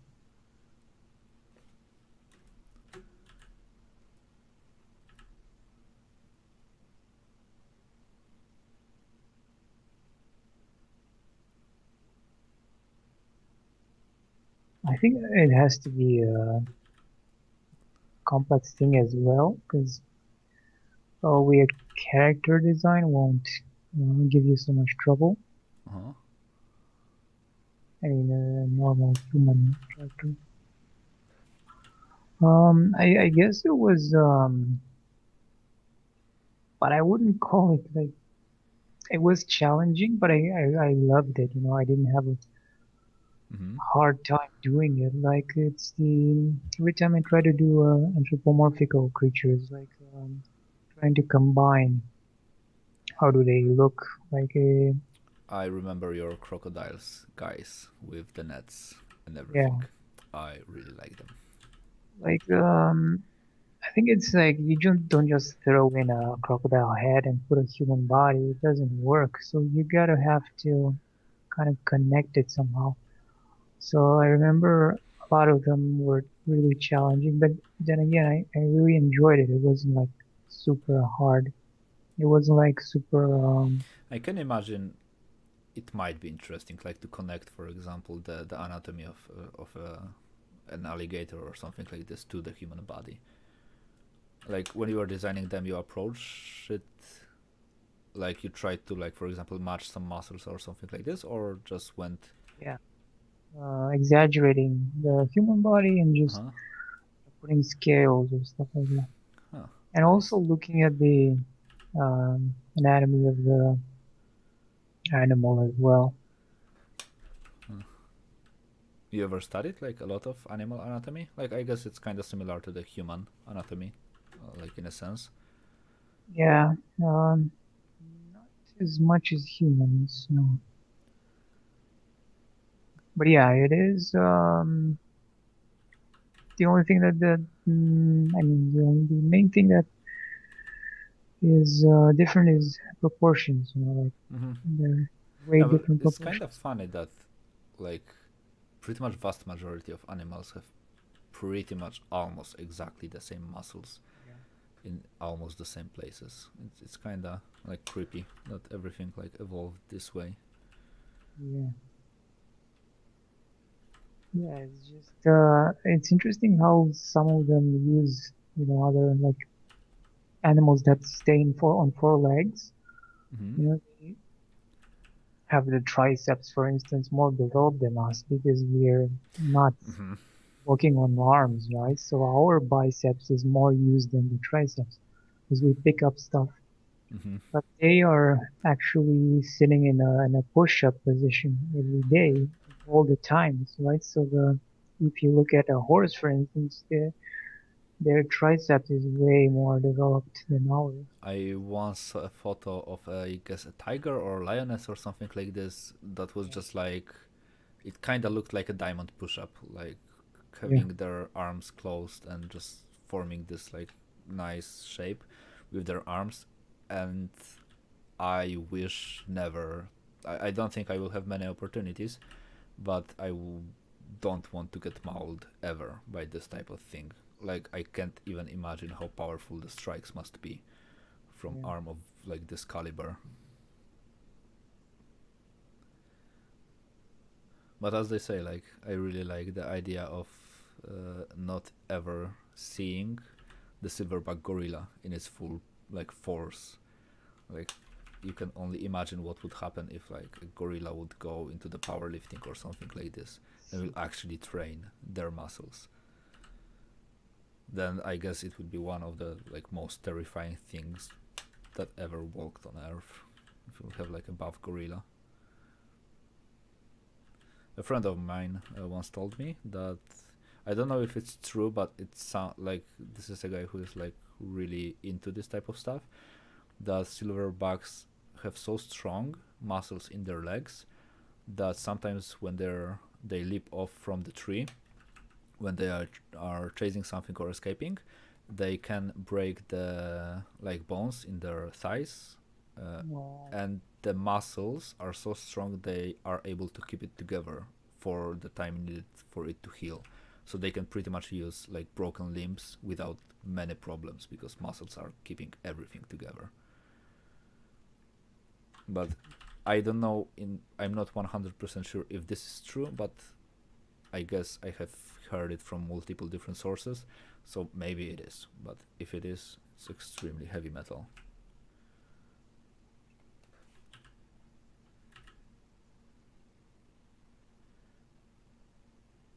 But yeah.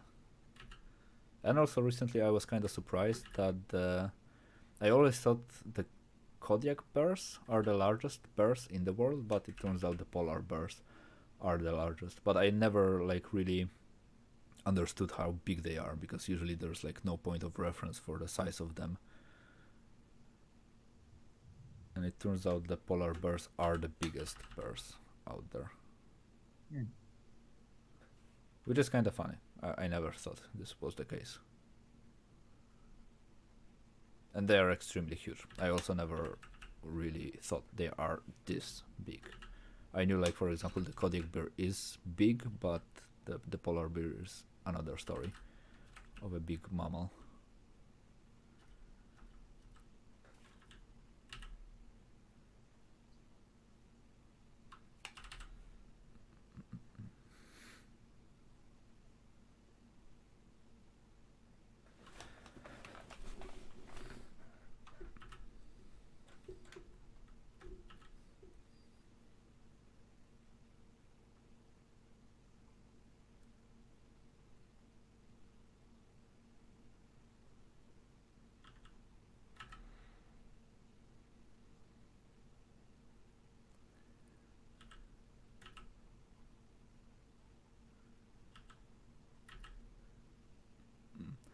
And from the, like, maybe not design point of view, but something close to the design point of view, what type of monster do you find the most interesting for you?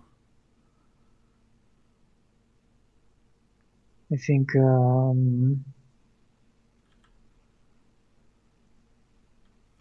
it's kind of like we did earlier, the Goatman, Uh-huh.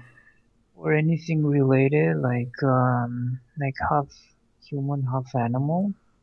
I think that's So if you were to study like humanoids or something like this in a world where they actually exist, most likely you will specialize in those type of creatures. yeah.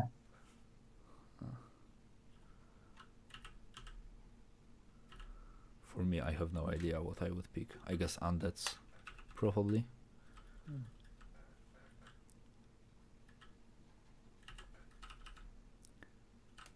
But most likely then I will have to go to the probably illegal type of things, and my education will not be really long in those fields.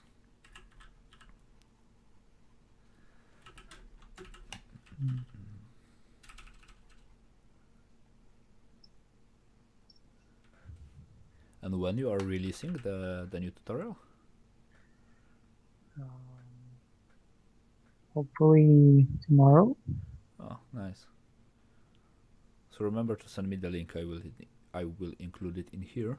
So if Sure. anyone is watching to this point and is willing to learn something from Vlad, then there is a link probably, or will be a link, or just go to his Gumroad and buy the tutorial. I guess from the previous video you had like 0 increased sales, right? Yeah, I don't think I had it. Nice. Maybe in like 10 years, if the tutorial will still be out there, maybe someone will buy it. Then.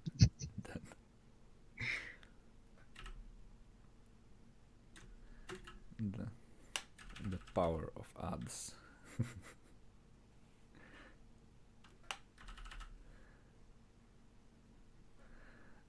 But yeah.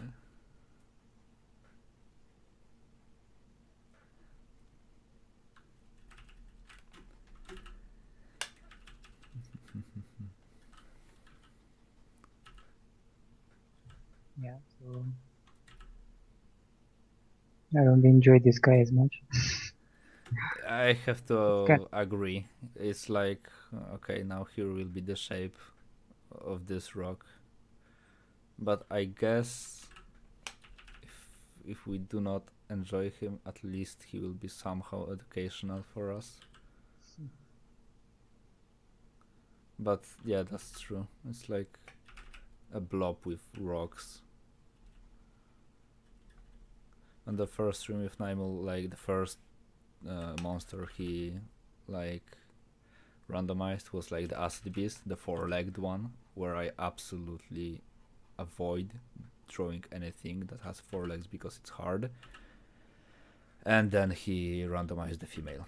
And if there is a theme where I suck at drawing, it's females. It's like the subject that I am absolutely not Yes, skilled at. Like for the vast majority of my life, I was always drawing like buffed warriors and buffed monsters and everything, undeads and whatnot. And only like I was studying female anatomy and everything, like female proportions and whatnot, but it was nowhere near the level I would like it to be.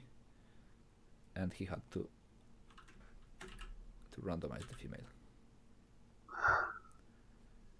And it is actually the only female character in the whole game, like a female monster, I guess. There are only like the succubus type of thingies, 4 of them, for different versions, and I don't think there are like any additional like female monster in Diablo. So are you posting all of them?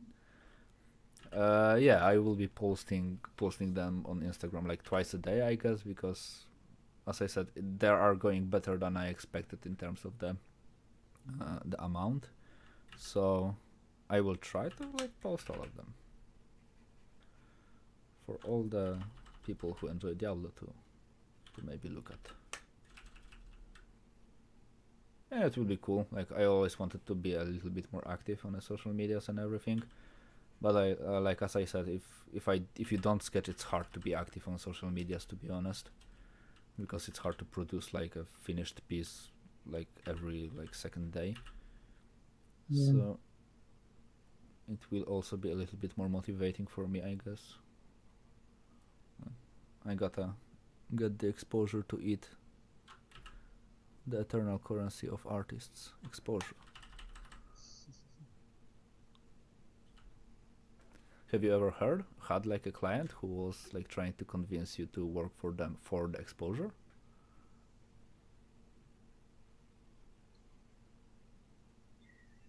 Yeah, it was when I started out anyway. Right now, I don't think anyone would get that idea.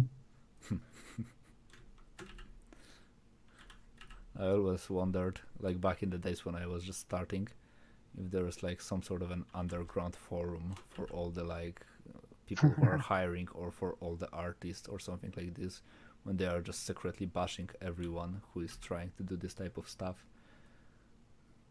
But to this day I have not found this type of forum, but I still wonder if it exists somehow.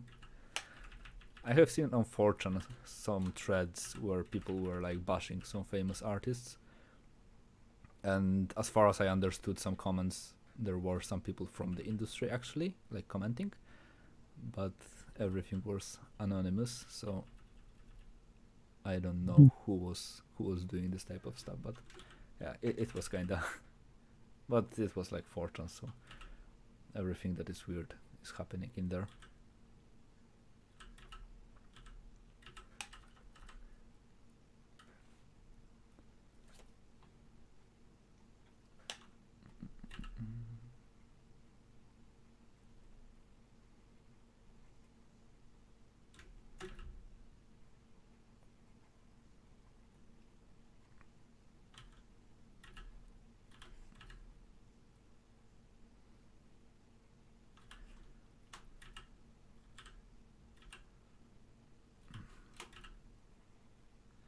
But actually shading rocks is kind of fun.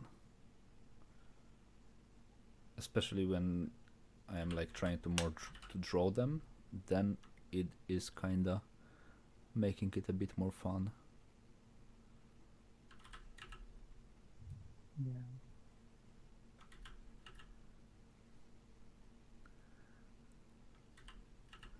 But the face for this guy is a problem. It's like a third or fourth version for me, and I still don't like the face of this guy. Does he have horns, or did you put those in the... I don't know, there are like 4 pixels in here, so it might be horns, but I am completely not sure if they are. But I feel like adding horns will make him a little bit more Diablo-esque like, so Yeah. monsters have horns, I guess. I don't like mine, so... The face of yours kinda look like a superhero looking for vengeance. I don't like the face, and I don't like the shape.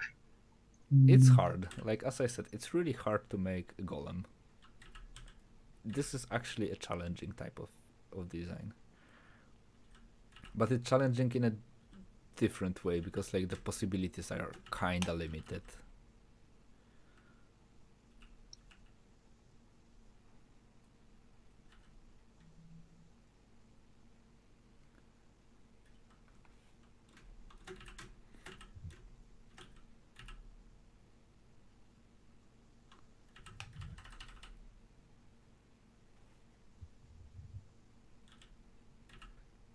And now I started to wonder if golems are like born or created adult, or if they grow actually with time.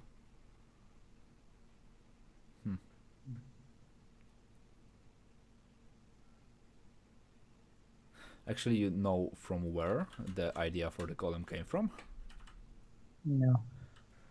As far as I am aware, the first appearance of the golems were in the, I guess, Judaism or something like this, like some sort of an older religion, and they were made out of clay as a servants, and they had a piece of paper like placed on their forehead with the task they were supposed to do. What? The only thing they could do was the thing that was written on the paper. As far as I know, this is like the original, like the original idea for the golems, for them to be like the servants. And this is also kind of a cool idea. Like, this is a cool concept for the golem, for them to exist.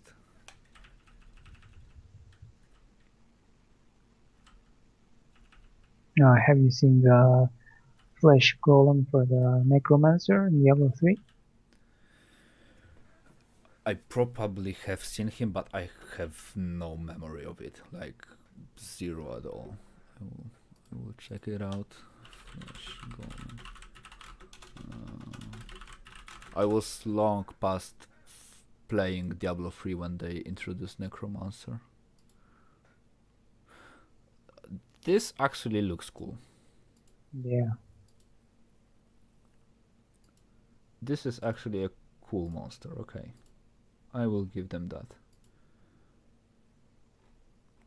This actually looks really evil. This is how a proper Diablo should look like, I guess. Nice. So I'll place it in here if anyone is wondering, so everybody can see. Yeah, this one is really nice. Maybe I would like it even more without these horns sticking out of his back, and without this shoulder pads on his thighs protections. But yeah, this one is cool. And in Diablo, what was like your favorite class to play with? Barbarian. I played the most of the barbarian, but I always felt like he was the weakest class of all. Yeah. In Diablo 2, it was the Amazon. I mean, yeah, I'm waiting for the Amazon in Diablo 4, and I I hope think they. they will add it, like maybe not in a base game, but in some sort of a I DLC, think because that's actually the next class they're gonna reveal. Either that or the Paladin. I wonder if there will be a paladin in Diablo 4, because I read somewhere, like from the lore standpoint of view, uh, something happened with the fate and with the religion in like the universe, and there were no more paladins or something like this. So like they all got corrupted or this type of stuff. I don't remember the exact line, but it was something along those lines explaining why the paladin will not be a playable class in Diablo 4. Okay. But I will need to like look up on that, because I'm not entirely sure if this was the case.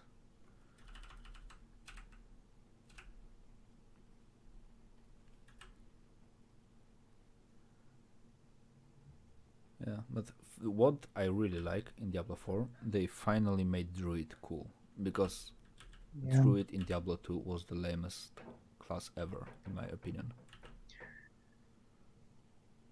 I kind of like the elemental druid, but yeah, shapeshifting was really bad.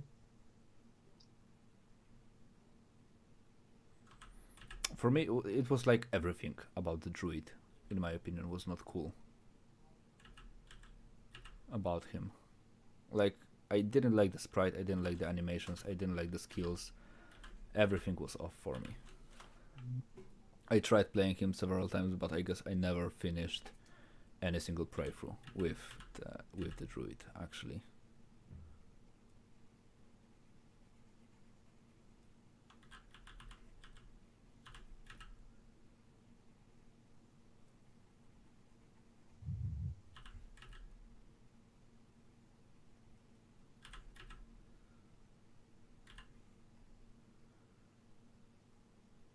Oh, the one you are doing now looks way better. Yeah. Um, And I really like the face. It's really simple, but it has this something on it. Mine kinda look like it's retarded or something like this. It has a limited abilities to comprehend the world.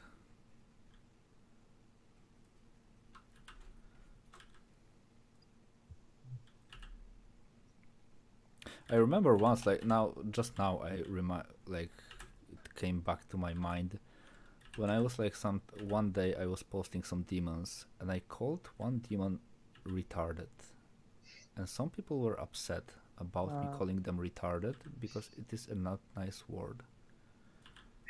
And I was like really wondering if this is a thing, like if you cannot call a demon retarded. Like I can imagine the warriors and everyone in the world where this monster exists would call them the worst names you can ever imagine, but I remember getting some folks offended for like calling a demon retarded. It's actually kind of scary. This type of thing can happen. yeah.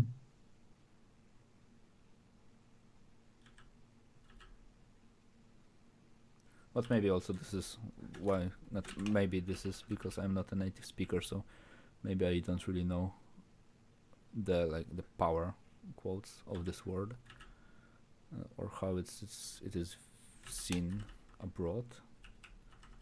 But I never thought about it like just a word, I guess, for me.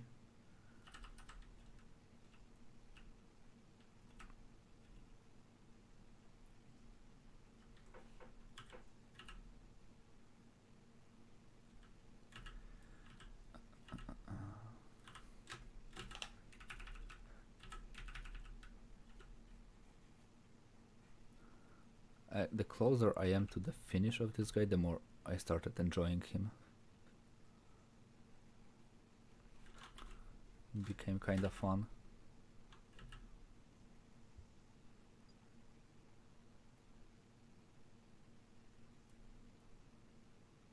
it does look fun. But the face is extremely not right. I'm noticing you're kind of adding, like you were talking about, adding anatomy to it. Yeah, and I did. You got, yeah, you got these kneecaps Yep, and the even the exactly. arm looks like exactly what's going on with the bones. Hmm. You kind As I said, I am totally guilty of like doing this type of stuff, but I have like no better idea for this one. Like as I said, for me, I can imagine this one being a hard design. Like I guess I would have to put way more thought in it, but yeah, that's right. I ended up pretty much doing what I told this is a not a good way of doing it. But I guess I first have to commit this sin to be able to design something a bit better in the future.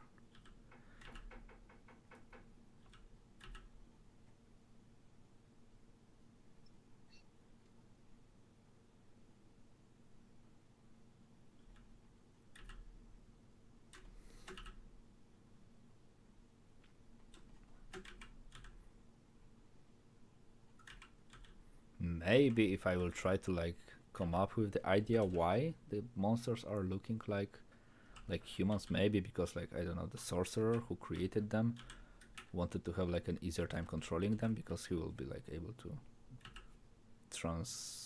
translate his movement to the monster movement. Maybe this is the reason.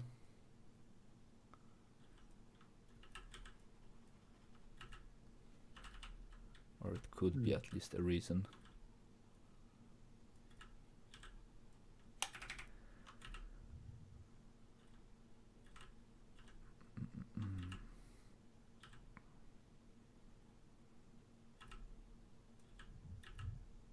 I'm not that big about using like custom brushes and everything, like making that huge of a difference, but I really think the brush that I found that I'm using right now is responsible for like 50% of the things that I have done today.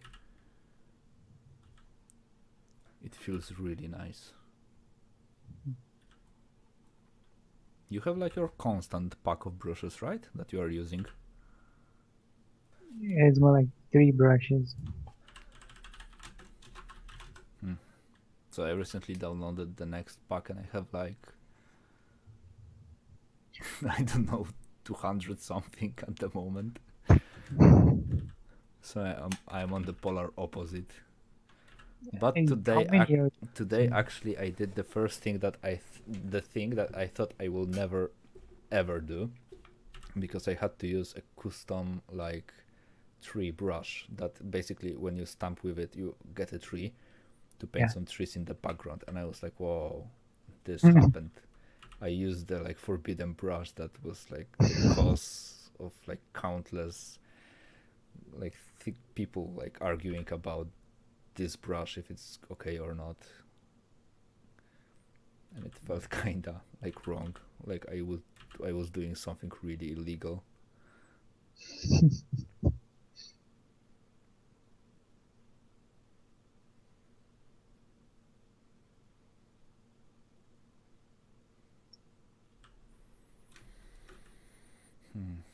The face of this guy is the biggest challenge.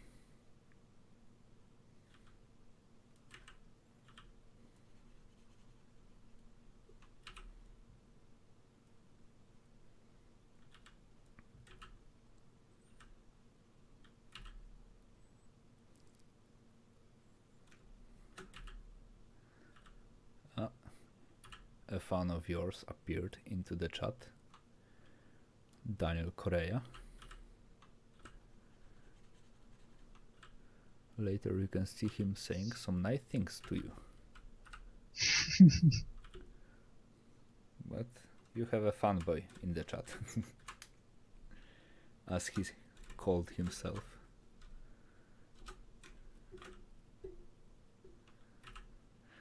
This is also a thing that I always found kind of funny. Like I can imagine people being like a fanboys of like some like musicians or like some athletes or something like this, because they are actually doing something that looks kind of spectacular.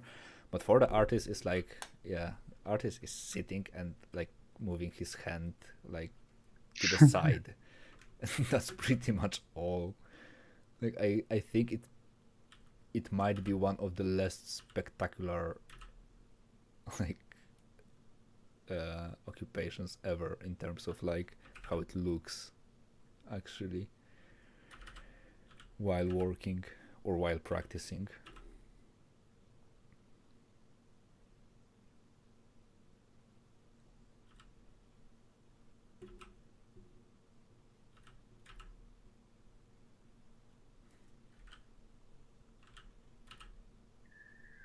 Yeah, I think we've been sitting on this one for. Yeah, I guess if we finish this one, we can wrap the stream up, because it's almost 3 hours now. Wow. This is what the time has disappeared, to be honest.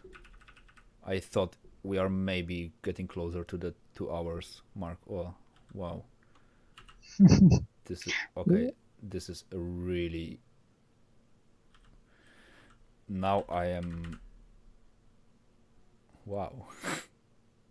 How much do you usually sit for? 2 hours? Like, I can sit for 10 hours, to be honest, but I have to make, like, I have to finish one commission today still, or like in the night, so I would not be able to like sit for 10 hours, and I also need to like wake up, maybe not early tomorrow, but earlier for the work. But yeah, usually like 2 to 3 hours, something like this, so I guess we are still in the predicted like time span. But I was really surprised that almost 3 hours passed. I did not feel that time at all. I don't remember when for the last time I was so focused on something like while drawing. Like previously, when I was like 2 days ago when I was talking with Naimul, I had some problems with like talking and drawing. I don't know why. Like it kind of struck me as hard. I usually don't really have this type of problem while drawing, but today, fortunately, it's not the case. So maybe this is the reason why I could focus a bit more on this guy, on these guys, I guess.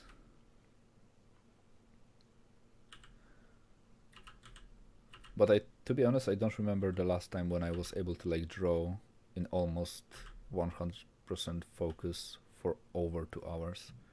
I usually get distracted way more.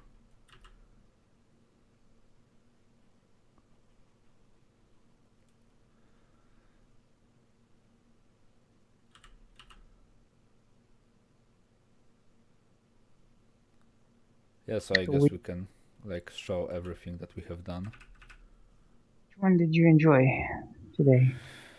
The Goatman, definitely the Goatman the most. For this one, I don't know. He will have no face. He will only have like a hole for the face, no eyes. That's pretty cool. I also like the hands. Yeah, but the Goatman definitely. From you, I guess I always like the Goatman most. It looks like a proper Goatman. So yeah, yeah. The Golem looks kind of like a toy at the moment. He will need a little bit more work.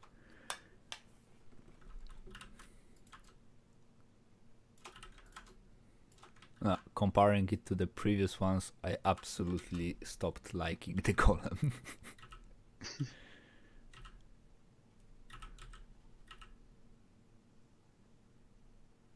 I need to like change him a bit to like break down the anatomy for it not to look like a human. No more kneecaps for you. But I can say the kneecaps actually make a bit of sense for the Golem, like a bit. This is one of the parts that makes sense. The calves make no sense at all, but the kneecaps, I will give them that. They they do seem like they are needed in there.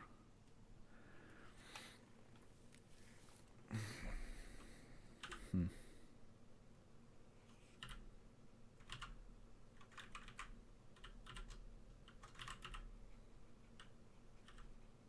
I'll try to give him huge traps. Maybe this is the way. Break up the shape.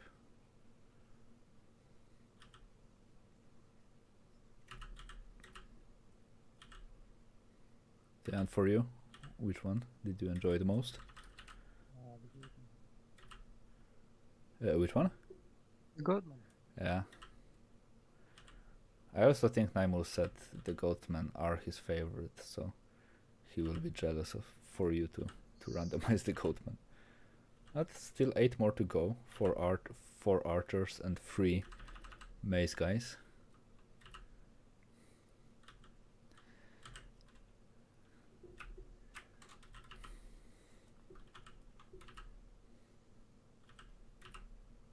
Are they the same or just different colors? Different colors, but I guess since this guy is called, like, this is the most basic one, or maybe the flesh. Yeah, this is the flesh one, so I guess these are the most basic one.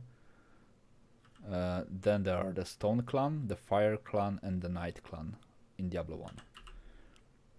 So I guess like the other ones with the name give a little bit more like possibilities with some cool designs. So the Fire Clan, like a flaming Goatman or something like this. Maybe they could be a bit more interesting to design as a Goatman, as something a bit more crazy.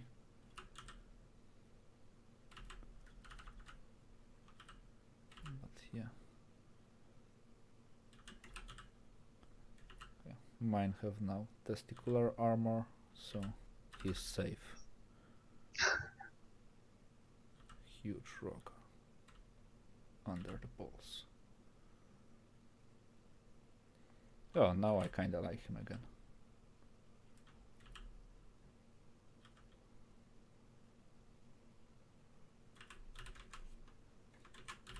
But I really like the emotion that the sprite has.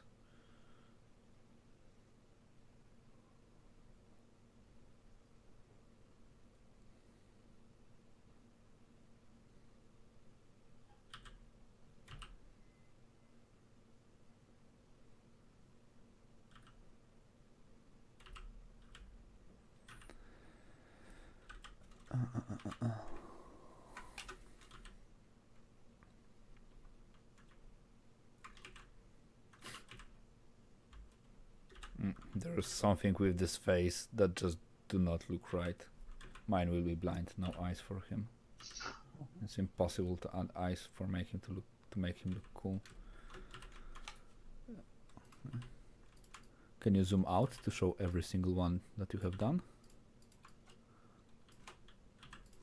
Yeah, I got it. I need to only expand the ratio.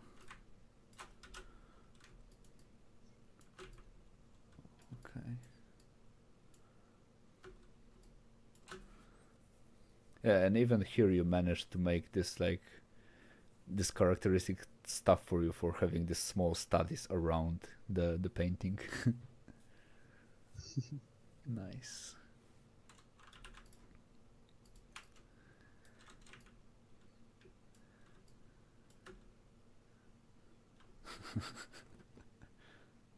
The first one looks kinda funny. It looks everything but not dangerous.